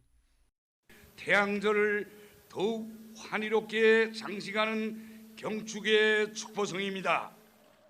올해 ICBM 발사 등 12번의 도발을 감행하고 풍계리 핵실험장 3번갱도 복구까지 나선 북한. 미 항모전단의 등장에도 아랑곳하지 않고 110주년 태양절을 계기로 7차 핵실험이라는 최고 수준의 도발을 감행할 가능성이 크다는 전망이 나옵니다. YTN 신준명입니다. 북한 금강산에 있는 남측 시설이 상당 부분 철거된 것으로 나타났습니다. 미국의 소리 VOA 방송은 위성사진 서비스 플래닛랩스 자료를 분석한 결과 아난티 골프장의 리조트 단지에서 철거 작업이 진행 중인 것으로 나타났다고 전했습니다. 리조트 단지는 중심부 건물과 좌우와 뒤쪽으로 배치된 8개 건물로 이루어졌는데 9일까지 위성으로 포착됐던 중심부 건물이 10일에는 사라졌습니다. 노조비를 포함해 10억 원을 빼돌린 혐의로 경찰 수사를 받고 있는 한국노총 전국건설산업노조 위원장 소식입니다. 진병준 위원장은 횡령이 있었던 시기에 아파트를 사고 빚까지 청산한 걸로 확인됐습니다. 저희 취재진은 진 위원장이 증거인멸을 시도한 증거도 확보했습니다. 이준엽 기자가 단독 보도합니다. 한국노총 전국건설산업노조 진병준 위원장의 횡령 의혹이 불거진 이후 관심은 이 돈이 과연 어디에 쓰였는가였습니다. 먼저 진 위원장은 노조비에서 6억 7천만 원을 현금으로 빼가는 수법 등으로 지난 3년여 동안 10억 원 넘게 횡령한 것으로 확인됐습니다. 돈이 흘러간 쪽은 결국 진 위원장 가족이었습니다. 노조 직원이 아니고 이곳 고깃집에서 일하는 진 위원장 큰아들 통장에서도 의심스러운 정황이 발견됐습니다. YTN이 입수한 큰아들 통장 거래 명세표입니다. 노조 이름으로 보통 100만 원씩, 많게는 600만 원이 입금된 것으로 되어 있습니다. 큰아들은 노조에서 일하고 받은 돈이라고 해명했지만 취재 결과 본부 직원으로 이름을 올린 적은 없었습니다. 경력을 배우면서 월급이 많지가 않아갖고 아버지한테 도와달라고 했어요. 반상근식으로 일을 하든 이렇게 해서 할 테니까 내가 일하는 만큼에서 어느 정도 도와줄 수 있냐, 그런 식으로 해서 받은 거예요, 그거는. 돈이 이렇게 흘러가다 보니 최근 3년여 동안 진 위원장 가족 자산은 크게 늘었습니다. 2018년부터 아내 명의로 2억 8천만 원, 아들 명의로 3억 2천만 원을 들여 천안에 있는 아파트를 연달아 사들였습니다. 지난해 9월에는 아내 명의 아파트의 저당빚 2억 5천만 원을 한 번에 갚기도 했습니다. 경찰에 고발된 지 2달이 지났을 때입니다. 10억 가까이 되는데 이 돈 가지고 개인 안위를 썼던 거예요. 가족한테 쓰고 개인 사생활에 쓰고. 이건 도저히 용납할 수가 없는 거거든요. 본부 직원들이 횡령 사실을 확인하자 처음에 진 위원장은 횡령금 복원과 사퇴를 약속했지만 일부인 4억 원만 되돌려놓고 사퇴는 번복했습니다. 오히려 과거 조합을 위해 빌렸던 돈을 현금으로 갚은 거라면서 허위 영수증과 결의서를 만들도록 직원들에게 요구했습니다. 증거 인멸을 사주했다는 의혹입니다. 2010년도 옛날에 내가 이 사람한테 돈을 빌려서 그 조합에 투자를 했는데 지금 조합에서 돈이 많아지니까 지금에서 그 돈을 갚은 거다. 현찰로 해서. 진 위원장은 YTN 취재진과의 통화에서 아들 명의 아파트는 스스로 산 것이고 증거인멸 의혹은 조사가 끝난 뒤 해명하겠다고 밝혔습니다. 이 사건을 수사하고 있는 충남지방경찰청 반부패 수사대의 계좌 추적이 마무리될 경우 빼돌린 돈의 행방이 명확히 드러날 것으로 보입니다. YTN 이준엽입니다. 해외 쇼핑 사이트를 통해서 엽총 소음기를 밀반입한 사냥꾼들이 붙잡혔습니다. 총소리를 줄여서 민원을 줄이고 사냥감도 많이 잡으려는 목적이었습니다. 오태인 기자가 보도합니다. 소총 총구로 총알이 발사됩니다. 이 총엔 소음기를 달아서 총소리가 작게 들립니다. 소음이 얼마나 줄어드는지 재봤습니다. 소음기를 달지 않았을 때는 140데시벨 정도, 소음기를 달았을 때는 115데시벨 정도로 측정됩니다. 20%가량 소리가 작아진 겁니다. 실험에 사용된 소음기는 해외 쇼핑 사이트에서 자동차 연료 필터라고 판매되는 제품. 이런 위장 제품을 들여와 사용한 사냥꾼이 경찰에 붙잡혔습니다. 인가 근처 부담도 특히 축사 같은 데서는 총소리가 시끄럽게 나면 동물이 사선을 하거나 그런 경우가 생기거든요. 그래서 이제 그걸 쓰는 모양인데. 총포 허가가 취소된 40대 A씨는 한 개에 8,000원에서 25,000원까지 주고 소음기를 해외에서 직접 구매 방식으로 들여왔습니다. 국내에서는 개인이 사용할 수 없는 제품입니다. 해외 사이트를 통해 $150 이하 면세 물품을 구매하면 통관 절차가 간소화되는 점을 악용했습니다. A씨는 해외에서 소음기를 들여와 총열 크기에 맞게 구멍을 직접 뚫어 사용했습니다. 까치와 까마귀 같은 해로운 조수를 사냥해 한국전력에 신고하면 돈을 받을 수 있는데 A씨는 더 많이 사냥해 돈을 벌고 싶어서 소음기를 밀반입한 것으로 보입니다. 경찰 조사에서 총소리로 발생하는 민원을 줄이고 사냥감이 놀라 도망가지 않게 하려고 그랬다고 진술했습니다. 보통 한 5,000원에서 6,000원 정도 그 비용 지불을 하다 보니까 거기에 이제 관심을 가지고 총기를 끼워야 민원 발생 소지가 이제 그 현격히 줄어들기 때문에 그래서 그런 것 같습니다. 경찰은 A씨가 속한 수렵단체 회원 7명도 밀반입 소음기를 사용했다고 보고 총포 안전관리에 관한 법률 위반 혐의로 입건해 검찰에 넘겼습니다. 또 해외에서 비슷한 물건을 산 사람들을 대상으로 수사를 확대하고 있습니다. YTN 오태인입니다. 새벽 시간 길거리에서 흉기를 휘둘러 2명을 살해하고 2명을 다치게 한 50대가 경찰에 붙잡혔습니다. 충남 천안 서북경찰서는 50대 남성 A씨를 살인 혐의로 현행범으로 체포해 조사하고 있다고 밝혔습니다. A씨는 어제 새벽 0시 10분쯤 충남 천안시 서북구에 있는 한 도로에서 부부 2쌍에게 흉기를 휘둘러 여성 2명을 숨지게 하고 남성 2명을 다치게 한 혐의를 받고 있습니다. 가수 MC몽이 지난달 미국 돈 7만 달러를 신고하지 않고 반출하려다가 인천공항 세관에 적발된 사실이 뒤늦게 알려졌습니다. MC몽은 어제 자신의 SNS에 3주 전 다큐멘터리를 찍기 위해 미국에 입국하는 과정에서 4명의 스텝과 미국 현지 스텝까지 모두 10명의 경비 7만 달러를 실수로 신고하지 않았다며 사과문을 올렸습니다. 7만 달러는 우리 돈으로 약 8,600만 원 정도입니다.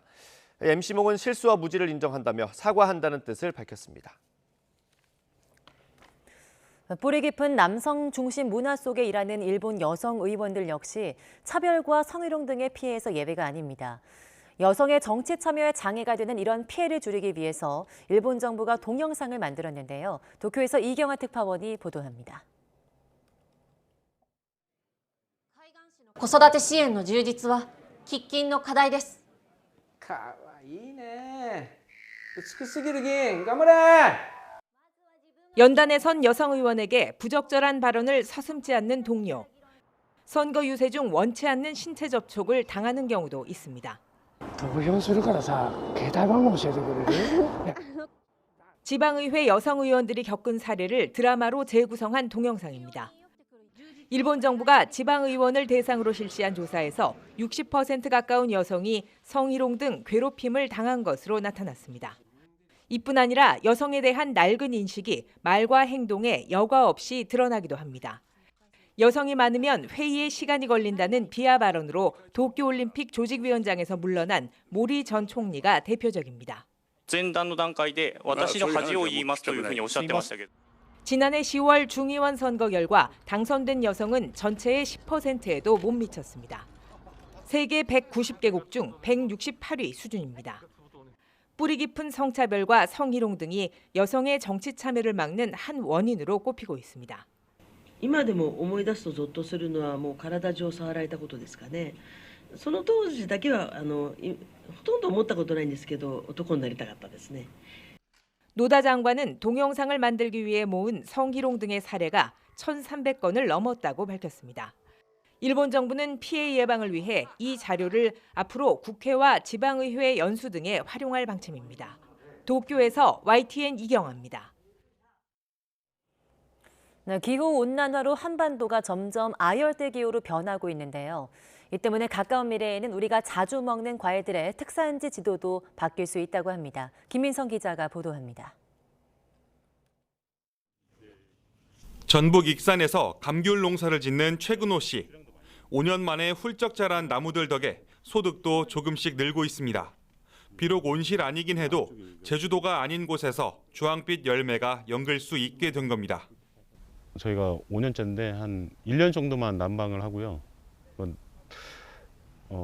하우스 지금 난방을 거의 안 하고 있거든요. 워낙 따뜻해가지고 지금 나무들이 자라고 이제 좀 수확량도 좀 많이 늘어난 것 같아요. 이런 모습은 기후 온난화의 영향으로 보입니다. 기상 관측을 시작한 1912년부터 2020년까지 우리나라 연평균 기온은 섭씨 1.6도 올랐습니다. 기후 변화 시나리오에 따라 다른데 오는 2091년에서 2100년까지 우리나라 연평균 기온이 적게는 2.6도에서 많게는 7도까지 상승할 거라는 전망입니다. 이런 변화 속에 농촌진흥청은 농산물마다 최적화된 재배 지역이 앞으로 더 확 바뀔 수 있다는 분석을 내놨습니다. 연구진은 기후변화 속도가 완화하고 친환경 기술 발전 정도를 중간 단계로 가정할 때 사과는 60년 뒤 대부분 강원 지역에서만 수확할 수 있다고 밝혔습니다. 또 같은 추세라면 제주도 특산물인 감귤은 60년 뒤 광주와 대구는 물론 강원 일부 지역에서도 나게 될 수 있습니다. 따뜻한 곳에서도 잘 자랄 수 있는 사과 품종을 개발한다든지 지금 생산할 수 있는 그런 농작물들을 잘 재배할 수 있는 그런 기술을 개발을 해가지고 앞으로도 국민들한테 지속적으로 공급을 할 계획입니다. 거스를 수 없는 기후 변화의 흐름 속에 지금의 익숙한 풍경을 지키기 위한 모두의 노력이 필요해 보입니다. YTN 김민성입니다. 오늘 오전까지 곳곳에 봄비가 내리겠습니다. 출근길 우산 하나 챙기셔야겠는데요. 현재 중부와 일부 경북, 남해안과 제주도를 중심으로는 약하게 비가 내리고 있습니다. 비는 오전 중에 대부분 잦아들겠지만 제주도는 밤까지도 이어지겠습니다. 그 사이 제주도에는 최고 40mm, 충청과 경북 등 곳곳으로는 5에서 10mm의 비가 내리겠고요. 서울 등 중북부 지방에도 빗방울이 떨어지는 곳이 있겠습니다. 비가 그친 뒤에도 종일 흐린 날씨가 이어지겠고요. 동해안과 제주도에는 너울성 파도가 높게 일겠습니다. 현재 기온 살펴보도록 하겠습니다. 현재 서울 기온은 11.9도, 대전은 8.9도, 대구는 9.5도, 울산은 10도를 나타내고 있습니다. 오늘 낮 기온은 어제와 비슷하거나 조금 높겠는데요. 오늘 서울의 낮 기온은 16도, 대전은 17도, 대구와 부산은 14도, 광주는 21도로 예상되고 있습니다. 내일부터는 다시 맑은 하늘을 되찾겠고 예년 수준의 봄 날씨가 이어질 전망입니다. 지금까지 날씨 정보였습니다. 네, 굿모닝 YTN 이어갑니다. 국내 오미크론 변이 유행이 감소세를 보이는 가운데 어젯밤 9시를 기준으로 전국에서 14만여 명의 코로나19 확진자가 나왔습니다. 어제 0시부터 밤 9시까지 전국에서 코로나19 확진 판정을 받은 사람은 모두 14만 4,512명으로 집계됐습니다. 전날 같은 시간대보다 4만 7천여 명, 일주일 전보다는 7만 5천여 명이 적은 수준입니다. 정부가 코로나19 백신 4차 접종을 60세 이상 고령층을 대상으로 확대 시행합니다. 3차 접종을 완료한 지 120일이 지난 60세 이상의 대상이고 출생연도 기준으로는 1962년 이전 출생자로 약 1,066만 명입니다. 사전 예약은 오늘 18일부터 시작돼서 예약 접종은 오는 25일부터 시행됩니다. 전화나 스마트폰 앱으로 접수할 수 있는 당일 접종은 오늘부터 가능합니다. 정부가 전 국가 지역에 대한 특별 여행주의보를 코로나19 확산 이후 2년여 만에 해제하기로 했습니다. 외교부는 정부의 방역정책 기조와 전 세계 코로나19 동향 등을 감안해 특별 여행주의보를 해제하고 14일부터 각 국가별 기존 여행경보 발령 체제로 전환한다고 밝혔습니다. 이에 따라 싱가포르와 캐나다, 호주, 네덜란드 등 22개국과 괌, 사이판 지역은 여행경보 1단계로, 영국과 독일, 프랑스 등 129개국은 여행경보 2단계로 하향 조정됩니다.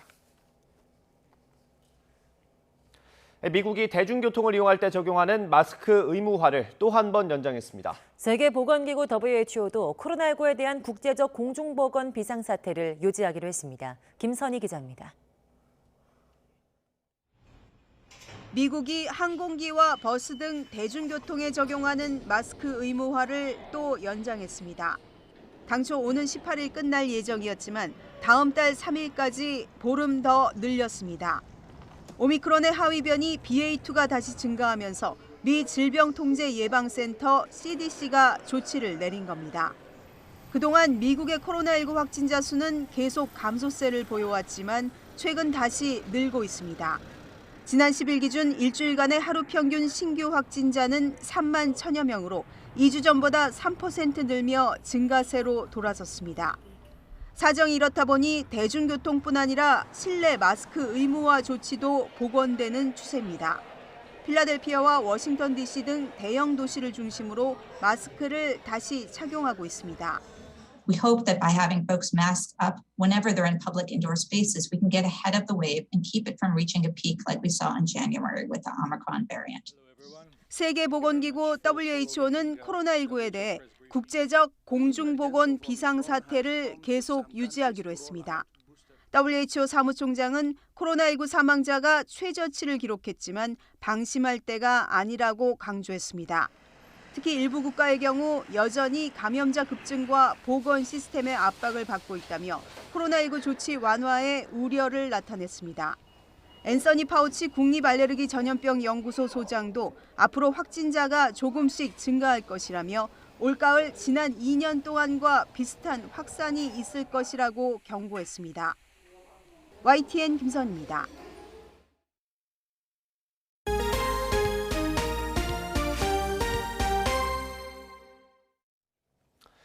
윤석열 당선인이 검찰 조직의 최측근으로 꼽히는 한동훈 검사장을 법무부 장관 후보자로 지명했습니다. 선거대책본부장으로 대선을 이끌었던 권영세 인수위 부위원장은 통일부 장관 후보에 낙점됐습니다. 윤석열 정부 내각의 2차 인선 결과를 정리했습니다. 김태민 기자입니다. 윤석열 대통령 당선인이 지난 10일 1차 인선 이후 사흘 만에 새 정부 2차 내각 인선 결과를 공개했습니다. 고용노동, 농림부를 제외한 나머지 8개 부처 장관 후보자가 발표됐는데 가장 눈길을 끈 건 이 이름이었습니다. 법무부 장관 한동훈 사법연수원 부원장입니다. 윤 당선인은 한 검사장의 발탁 배경을 이렇게 설명했습니다. 수사와 재판, 검찰제도, 법무 행정 분야의 전문성을 쌓아왔습니다. 앞으로 법무 행정의 현대화 그리고 글로벌 스탠다드에 부합하는 사법 시스템을 정립하는 데 적임자라고 판단했습니다. 시급한 외교 현안과 남북 문제를 풀어갈 외교안보 인사에는 중량감 있는 4선 중진 의원들이 배치됐는데 당선인 최측근으로 꼽히는 권영세 의원과 미국 통으로 꼽히는 박진 의원이 각각 통일부와 외교부 장관으로 낙점됐습니다. 앞서 통일부 장관에는 안철수계 이태규 의원이 거론됐는데 인선 갈등 속에 이 의원이 입각하지 않겠다고 선언하면서 막판에 권 의원이 내정된 것으로 전해졌습니다. 어제 굉장히 늦게 연락을 받았는데 당에 있는 게 더 낫지 않겠나 이런 생각을 했는데 당선인께서는 저하고 생각이 좀 다르셨던 것 같습니다. 그래서 이번엔 당선인 뜻을 따르기로 했습니다.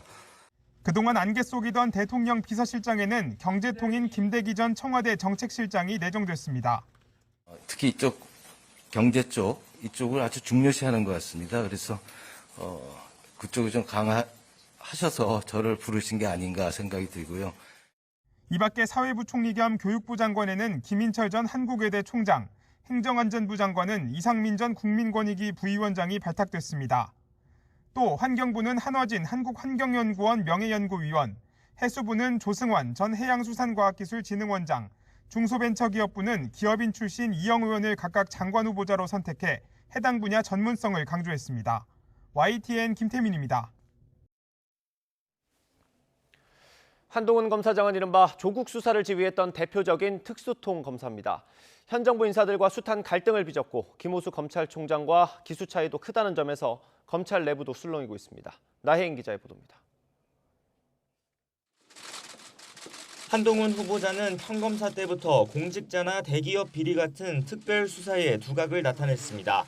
역시 특수통 검사 출신인 윤석열 당선인과는 국정농단 수사팀부터 줄곧 한 배를 탔습니다. 윤 당선인이 문재인 정부에서 서울중앙지검장과 검찰총장으로 승승장구할 땐 각각 3차장과 반부패 강력부장으로 함께 승진해 측근 중에 최측근이란 평가를 받아왔습니다. 하지만 조국 수사를 계기로 연달아 좌천됐고 채널A 사건에 연루됐다가 최근 무혐의 처분을 받았지만 현 정부 인사들과의 극한 갈등은 여전히 진행형입니다. 수사지휘권이 남용된 사례가 얼마나 국민에게 해악이 큰 것이었는지에 대해서 실감하고 있습니다. 제가 장관에 취임하더라도 수사지휘권을 구체적인 사건에 대한 수사지휘권을 행사하는 일은 없을 거라고 말씀드립니다. 검찰 안팎에서도 한 후보자 지명은 그야말로 깜짝 인사라는 평가가 많습니다. 윤 당선인이 대선 후보 시절부터 중용할 뜻을 내비쳐 서울중앙지검장 임명 가능성까지는 거론됐지만 법무부 장관에 기용할 거란 예상은 많지 않았습니다. 무엇보다 한 후보자가 김호수 검찰총장보다 사법연수원 7기수나 후배고 이 밖에도 검사장급 이상 상당수가 한 후보자보다 선배라 파장도 예상됩니다. 과거 윤 당선인이 검찰총장에 임명될 때 5기수를 건너뛰었던 것보다 더 큰 파격이기 때문입니다. 한 후보자는 이 역시 걱정할 일이 아니라고 했습니다. 대한민국은 이미 여야 공히 20, 30대 대표를 배출한 진취적인 나라입니다. 그리고 기수 문화는 국민의 입장에서는 철저히 아주 지엽적인 겁니다. 김호수 총장도 한 후보자의 수사 경험과 능력을 추켜 세우며 업무를 수행하는 데 기수는 중요하지 않다고 선을 그었습니다. 하지만 과거 검찰은 후배가 윗자리로 올라오면 용퇴하는 문화가 있었던 만큼 간부들의 줄사퇴가 이어질 수 있다는 관측도 적지 않게 나오고 있습니다. YTN 나힌입니다. 한동훈 법무부 장관 후보자가 민주당이 당론으로 추진하는 검찰 수사권의 완전한 박탈에 대해서 반드시 저지돼야 한다고 강조했습니다. 한 후보자는 이 나라의 모든 상식적인 법조인과 언론인, 학계, 시민단체들이 한 목소리로 반대하고 있고 심지어 민변과 참여연대도 반대의 목소리를 냈다고 말했습니다.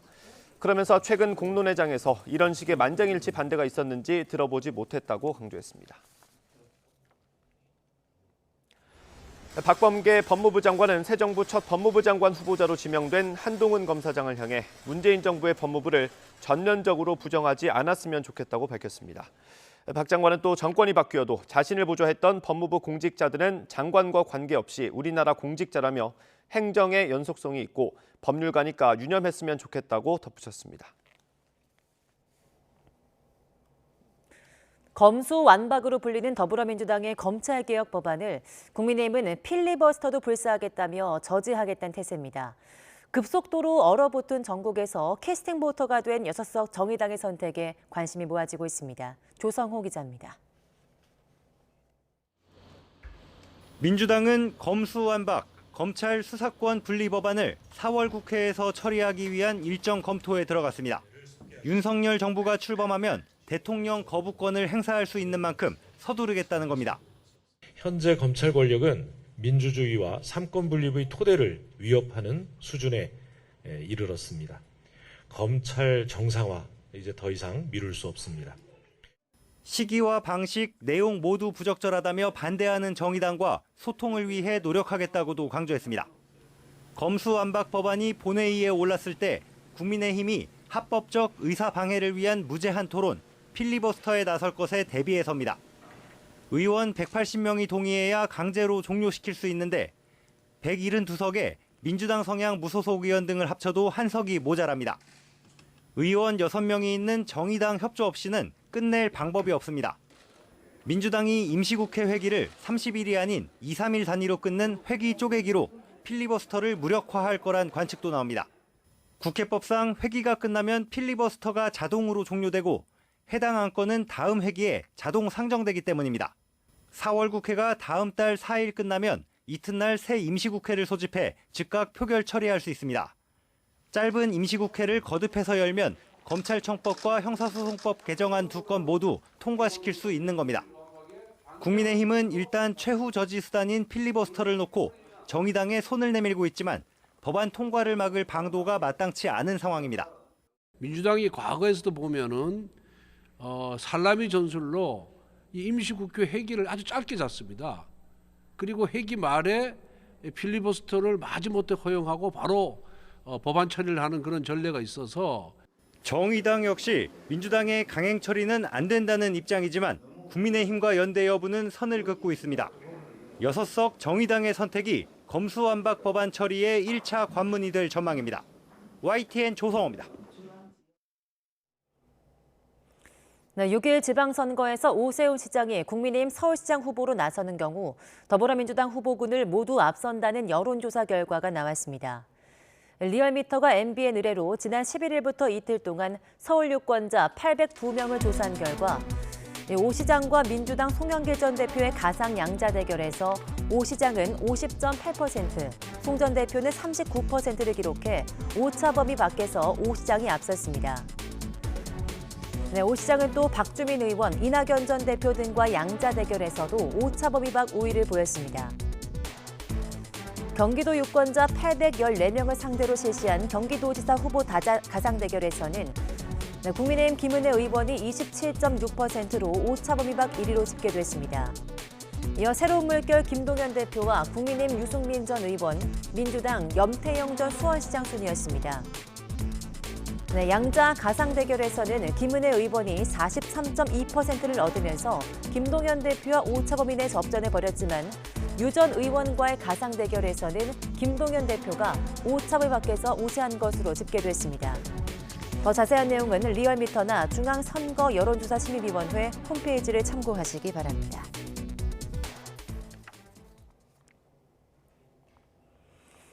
더불어민주당은 송영길 전 대표 등이 출사표를 낸 6일 지방선거 서울시장 후보를 전략 공천하기로 했습니다. 윤호중 비상대책위원장은 지방선거에서 확실한 승리를 위해서 모두가 이기는 대승적 결단이 불가피하다고 말했습니다. 그러면서 과감한 결단으로 이번 지방선거를 이기는 선거로 만들어 나가겠다며 오직 경쟁력과 승리 가능성을 기준으로 국민 기대에 부응할 수 있는 후보를 내걸겠다고 강조했습니다. 국민의힘 대구시장 후보 경선이 홍준표 의원과 김재원 전 최고위원, 박근혜 전 대통령의 지지를 받는 유영하 변호사의 3파전으로 치러지게 됐습니다. 김혜은 공천관리위원회 대변인은 어제 회의 이후 기자들과 만나 어떠한 정치적 고려도 없이 본선 경쟁력 순위로 3명을 결정했다고 밝혔습니다. 제주지사 경선 후보로는 문성유 전 한국자산관리공사 사장과 장성철 전 국민의힘 제주도 당위원장, 허영진 전 제주대 총장이 뽑혔습니다. 수원시장 경선 후보는 김용남 전 의원과 홍존기 수원 정당협위원장으로 결정됐습니다.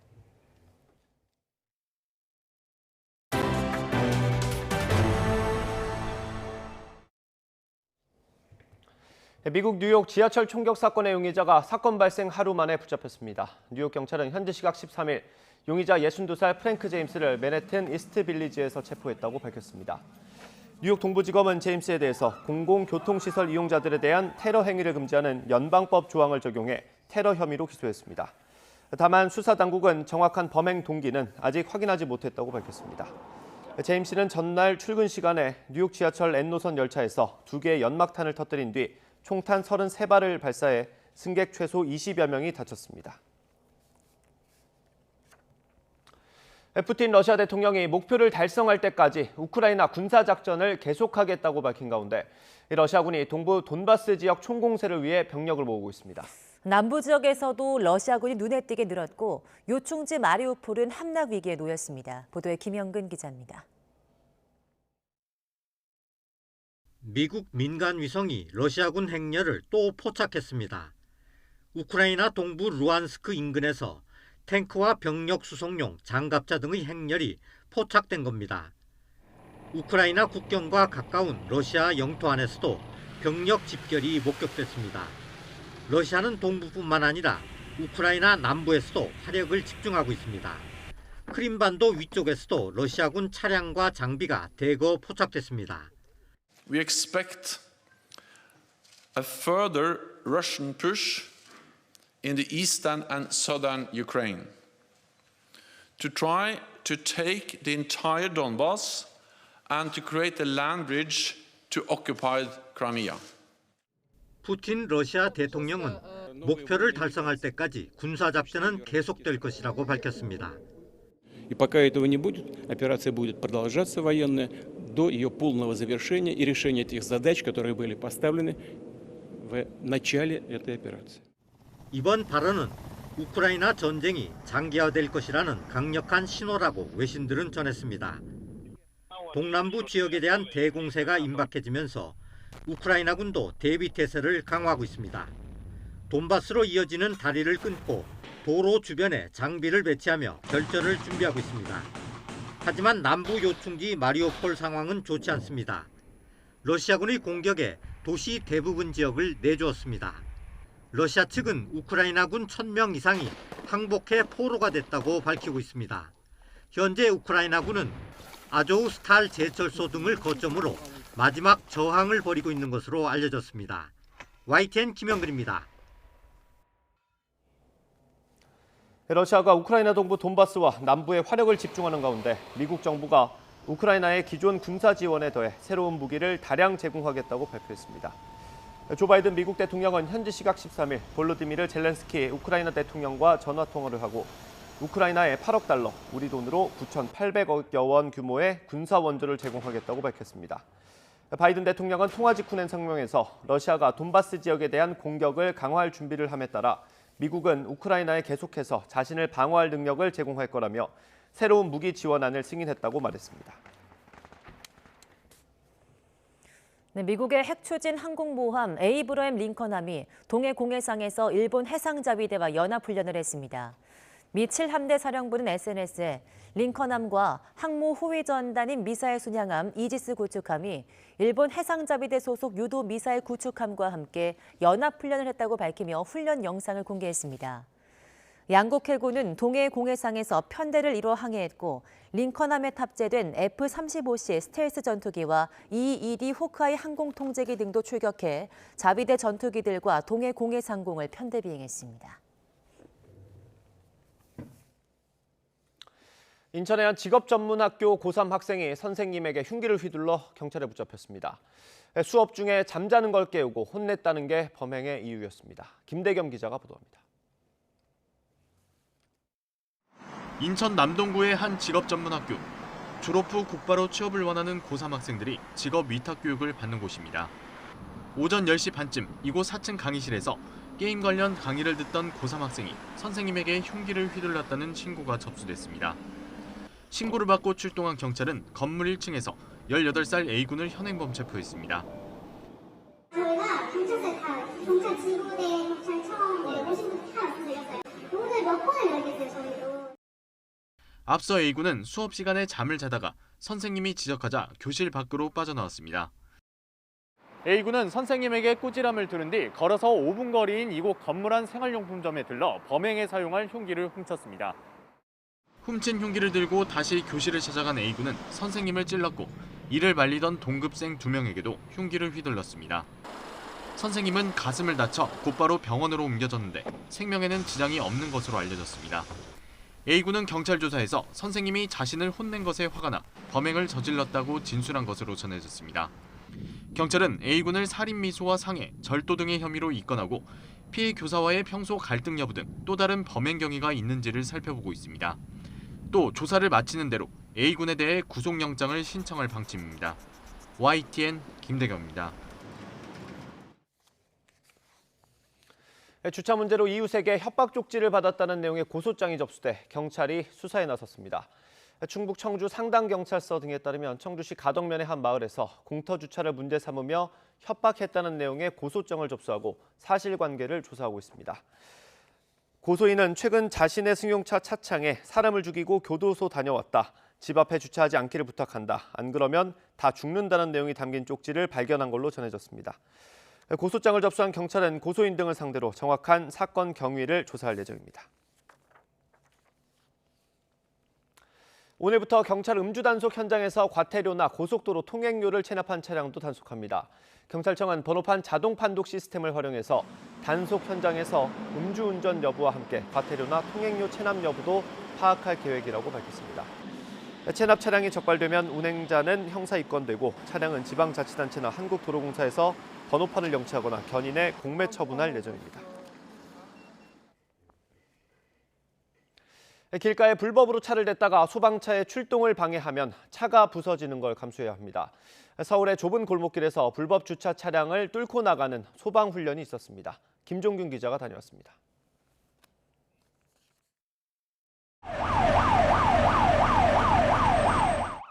긴급 출동한 소방차에 달갑지 않은 소식이 들려옵니다. 현재 진입로상에 불법 주차 차량이 있다는 얘기인지. 소방차 통행로 확보를 위해 돌파 명령이 떨어집니다.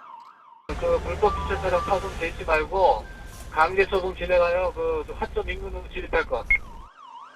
좁은 진입로에 서 있는 불법 주차 차량을 그대로 밀어버립니다. 그래도 안 되면 소방차에 줄을 묶고 끌어냅니다. 이번엔 소화전 바로 앞 불법 주차 차량의 창문을 부셔버립니다. 이어 차량 내부를 통과해 소방호스를 연결합니다. 화재 현장에서 생명을 구하고 불을 끄기 위해선 불가피한 조치입니다. 이렇게 파손된 불법 주정차 차량은 보상도 받기 어렵습니다.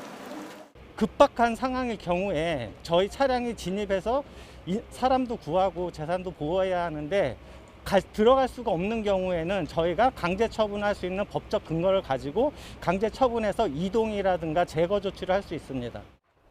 이 같은 강제 처분은 2017년 충북 제천스포츠센터 화재 참사를 계기로 2019년 소방기본법이 개정된 데 따른 것입니다.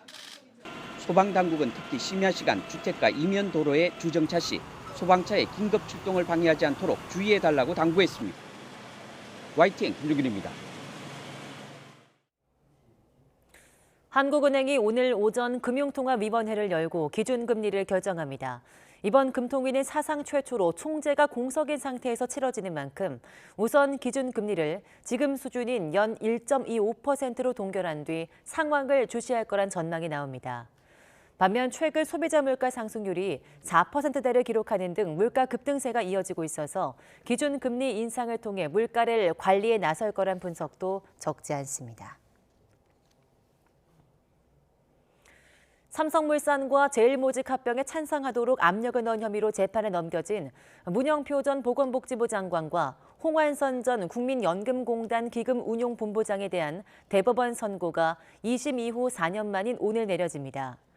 대법원은 오늘 오전 직권남용 등의 혐의를 받는 문영표 전 장관과 배임 혐의를 받는 홍완선 전 본부장에 대한 상고심 선고 공판을 엽니다.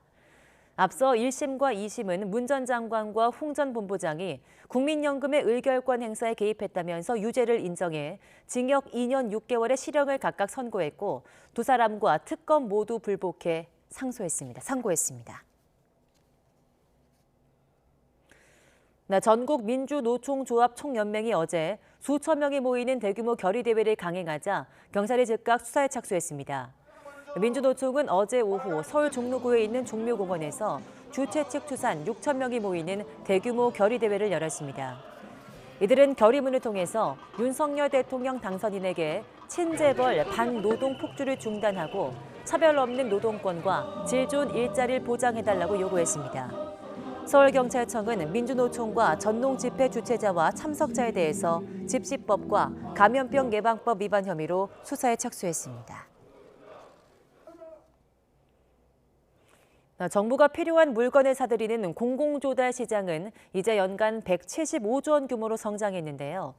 아이디어 제품을 내세운 혁신 중소기업이 한자리에 모인 국내 유일의 공공조달 박람회가 열렸습니다. 권남기 기자입니다.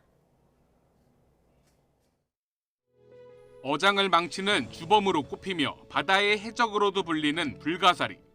매년 수백 톤을 잡아들이는데 이렇게 버려지는 불가사리로 제설제와 화장품을 만들었습니다. 환경오염 원인 물질을 제거하면서 친환경적인 제설을 가능하게 하고 있고요. 콜라겐 성분을 추출해서 화장품 사업으로 개발하는 추락 상황을 감지해 작업자를 보호하는 에어백이나 LED를 활용한 실내 정원까지 남다른 기술력이나 아이디어를 앞세운 500개 중소업체가 나라장터 엑스포에 모였습니다. 정부와 지자체, 공공기관이 우수 조달 기업의 혁신 제품을 한눈에 둘러볼 수 있는 국내 유일의 공공조달 박람회입니다.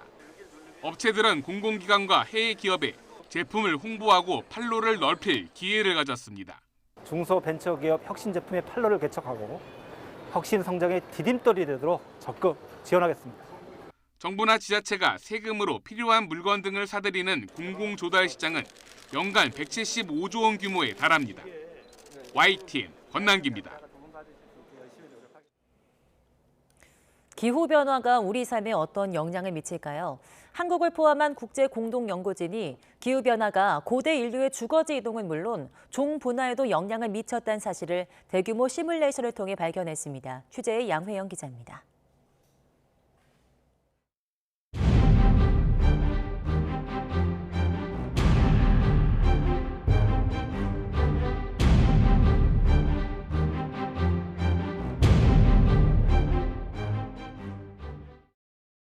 기후변화는 인류에게 어떤 영향을 미칠까? 이 질문에 대한 대답을 한국을 포함한 국제 공동연구진이 찾아냈습니다. 큰 기후변화가 고대 인류의 주거지 이동에 영향을 끼쳤다는 사실을 밝혀낸 겁니다. 200만에서 100만 년 전 초기 인류는 안정적인 기후 조건을 선호해 아프리카에만 살았습니다. 그런데 4만 년 주기였던 빙하기와 간빙기가 80만 년 전부터 10만 년 주기로 늘어나는 큰 기후변화가 일어나면서 고대 인류의 주거지가 달라진 것으로 나타났습니다. 기후변화에 적응한 호모 하이델베르겐시스가 활동 범위를 넓혀 유럽과 유라시아까지 도달한 겁니다. 연구진은 또 기후변화에 따른 고대 인류의 진화를 살펴본 결과 기후변화에 적응한 유럽의 호모 하이델베르겐시스가 네안데르탈인으로 아프리카의 호모 하이델베르겐시스가 호모 사피언스로 진화한 것도 확인했습니다. The habitat suitability fluctuated on timescales of 20 to 100,000 years, which in fact corresponds to the astronomical forcings that we discussed earlier on, namely the precessional cycle Earth's axis wobble and the change in the ellipse of our Earth's orbit around the Sun. 특히 이번 연구는 IBS의 슈퍼컴퓨터 알레프로 200만 년의 지구 환경 역사를 다루는 최초이자 최고로 긴 기후 시뮬레이션을 만들었다는 점에서도 의의가 있습니다. 연구용 목적으로 가장 빠른 슈퍼컴퓨터이기 때문에 알레프 슈퍼컴퓨터를 사용해서 200만 년의 기후 모델 시뮬레이션을 수행할 수 있었고 세계 최초로 최첨단 기후 모델을 사용한 연속적 시뮬레이션이기 때문에 의미가 있는 것이고 연구팀은 과거 100만 년에 걸쳐 이루어진 수준의 기후변화가 앞으로 100년 안에 빠른 속도로 일어날 수 있어 인류가 생존할 수 있는 주거지에도 그만큼 큰 변화가 초래할 수 있다고 강조했습니다. 이번 연구 결과는 세계적 권위의 학술지인 네이처 4월호에 실렸습니다. YTN 사이언스 양우영입니다. 경남 남해군에는 해마다 450만 명 이상이 다녀갑니다. 지금도 남해안의 관광명소 가운데 하나인데 여수까지 가는 해저터널 사업 같은 굵직한 국책 사업도 예정돼 있습니다. 남해군은 이를 토대로 남해안의 생태관광 허브로 도약한다는 계획입니다. 박종혁 기자가 보도합니다. 시원한 바다가 내려다 보이는 경남 남해군 서면. 바다 건너에 여수 석유 비축기지가 보이고 왼쪽으로는 오동도가 보일 정도로 가깝습니다. 남해와 여수 사이에 국도 77호선의 유일한 단절 구간을 연결하는 7.3km 구간의 해저터널이 들어섭니다. 해저터널이 뚫림으로 인해서 어려나 그다음에 인프라를 이용할 수 있기 때문에 좋고 그다음에 우리 남해 경제에도 큰 도움이 될 것 같습니다. 남해로 들어가고 나오려면 꼭 거쳐야 하는 국도 3호선의 창선면과 삼동면 구간입니다. 주말이나 휴일, 행락철이나 휴가철에는 주차장을 방불케 할 정도로 체증이 심합니다. 군민들의 수건 사업이던 도로 확장 사업이 지난해 국책 사업으로 확정됐습니다. 11km 구간이 확장되면 주민은 물론 관광객의 불편이 해소될 전망입니다. 면민들 불편 해소도 또 안전 또한 획기적으로 개선이 되고 나아가서는 또 우리 창서 면민들의 발전이 중심이 될 것이고 또 특히 또 우리 관광객들이 더욱더 많이 찾는 두 개의 대형 사업에 드는 예산만 9천억 원에 육박합니다. 두 사업이 완료되면 남해는 전남의 순천과 여수, 경남의 사천과 진주를 잇는 영호남의 허브 역할을 할 것으로 기대됩니다. 여기에 민간 자본이 투자해 대규모 숙박시설도 짓고 있습니다. 또 해마다 25만 명이 방문할 것으로 예상되는 경찰 수련원도 들어설 예정이라 남해군의 관광 수요는 크게 늘 것으로 예상됩니다. 남해군은 이런 예측을 기반으로 올해를 남해군 방문의 해로 정하고 매달 서너 개의 다양한 행사를 준비하고 있습니다. 대규모 주거타운이라든지 생태 관광시설이라든지 이런 것들이 개발되면 인구 유입도 될 수 있고 주민들의 소득도 몇 배로 나아질 것이라고 봅니다. 영호남을 잇는 남해안의 생태 관광 허브를 꿈꾸는 남해군이 어떤 모습으로 변할지 지역민의 관심이 커지고 있습니다. YTN 박종혁입니다. 회나 고기에 곁들여 먹는 고추냉이, 와사비로 더 잘 알려져 있는데 국내에서도 우수한 품질의 고추냉이가 재배되고 있습니다. 최근엔 첨단 농업 기술을 만나서 생산량을 더욱 높였다고 합니다. 홍성욱 기자입니다. 푸릇푸릇한 푸성기가 잎을 활짝 틔웠습니다. 호박잎 같기도, 산지에 자라는 곰칫잎을 담기도 했지만 흔히 와사비라고 부르는 고추냉이입니다. 기온과 수질 등 생육 조건이 까다롭기로 유명한 고추냉이. 철원 민통선 내 현무암 지대에서 샘솟는 용천수. 그리고 20년 넘게 이어진 한 농부의 끈질긴 노력으로 국내 재배에 성공했습니다. 이곳에서 자라는 고추냉이는 유독 뿌리 줄기가 굵고 성장 속도도 빠릅니다. 이 비결은 바로 이 특별한 조명에 있습니다. 보랏빛이 감돌며 전혀 눈부시지 않은 조명. 이름도 생소한 퀀텀 닷 조명. 철원 플라즈마 산업기술연구원이 고추냉이가 요구하는 최적의 빛을 찾았습니다. 뿌리줄기 수확까지 평균 20개월 걸리는 듯 조명을 사용해 15개월로 단축했고 굵기도 2배나 커졌습니다.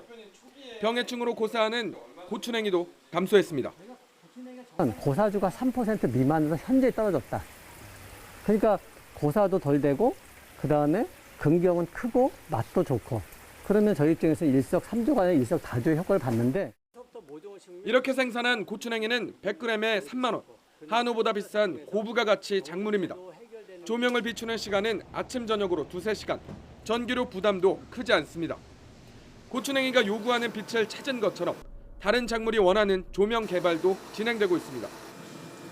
토마토나 파프리카 그리고 딸기 쪽으로도 또 응용을 해서 지역의 농가분들이 소득 증대에 기여하고자 합니다.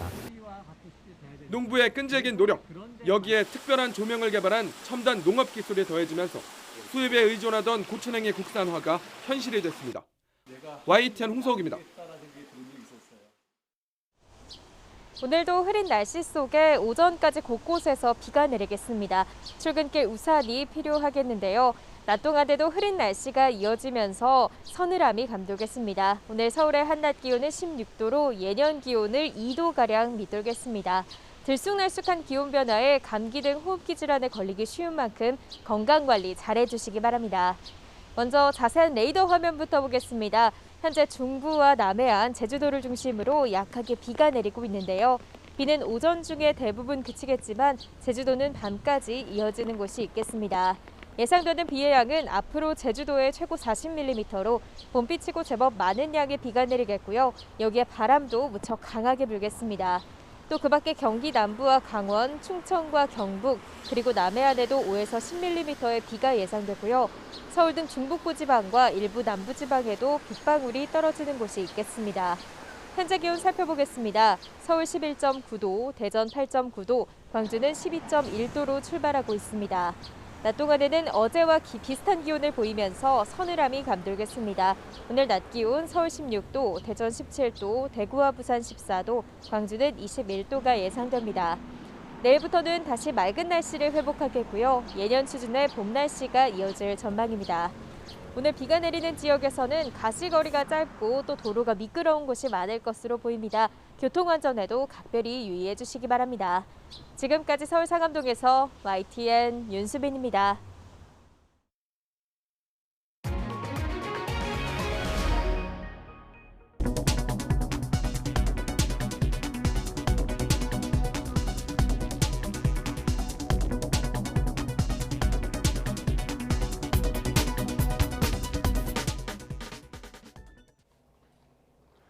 이상으로 굿모닝 YTN 마치겠습니다. 잠시 후 YTN 24가 이어집니다. 시청해주신 여러분 고맙습니다.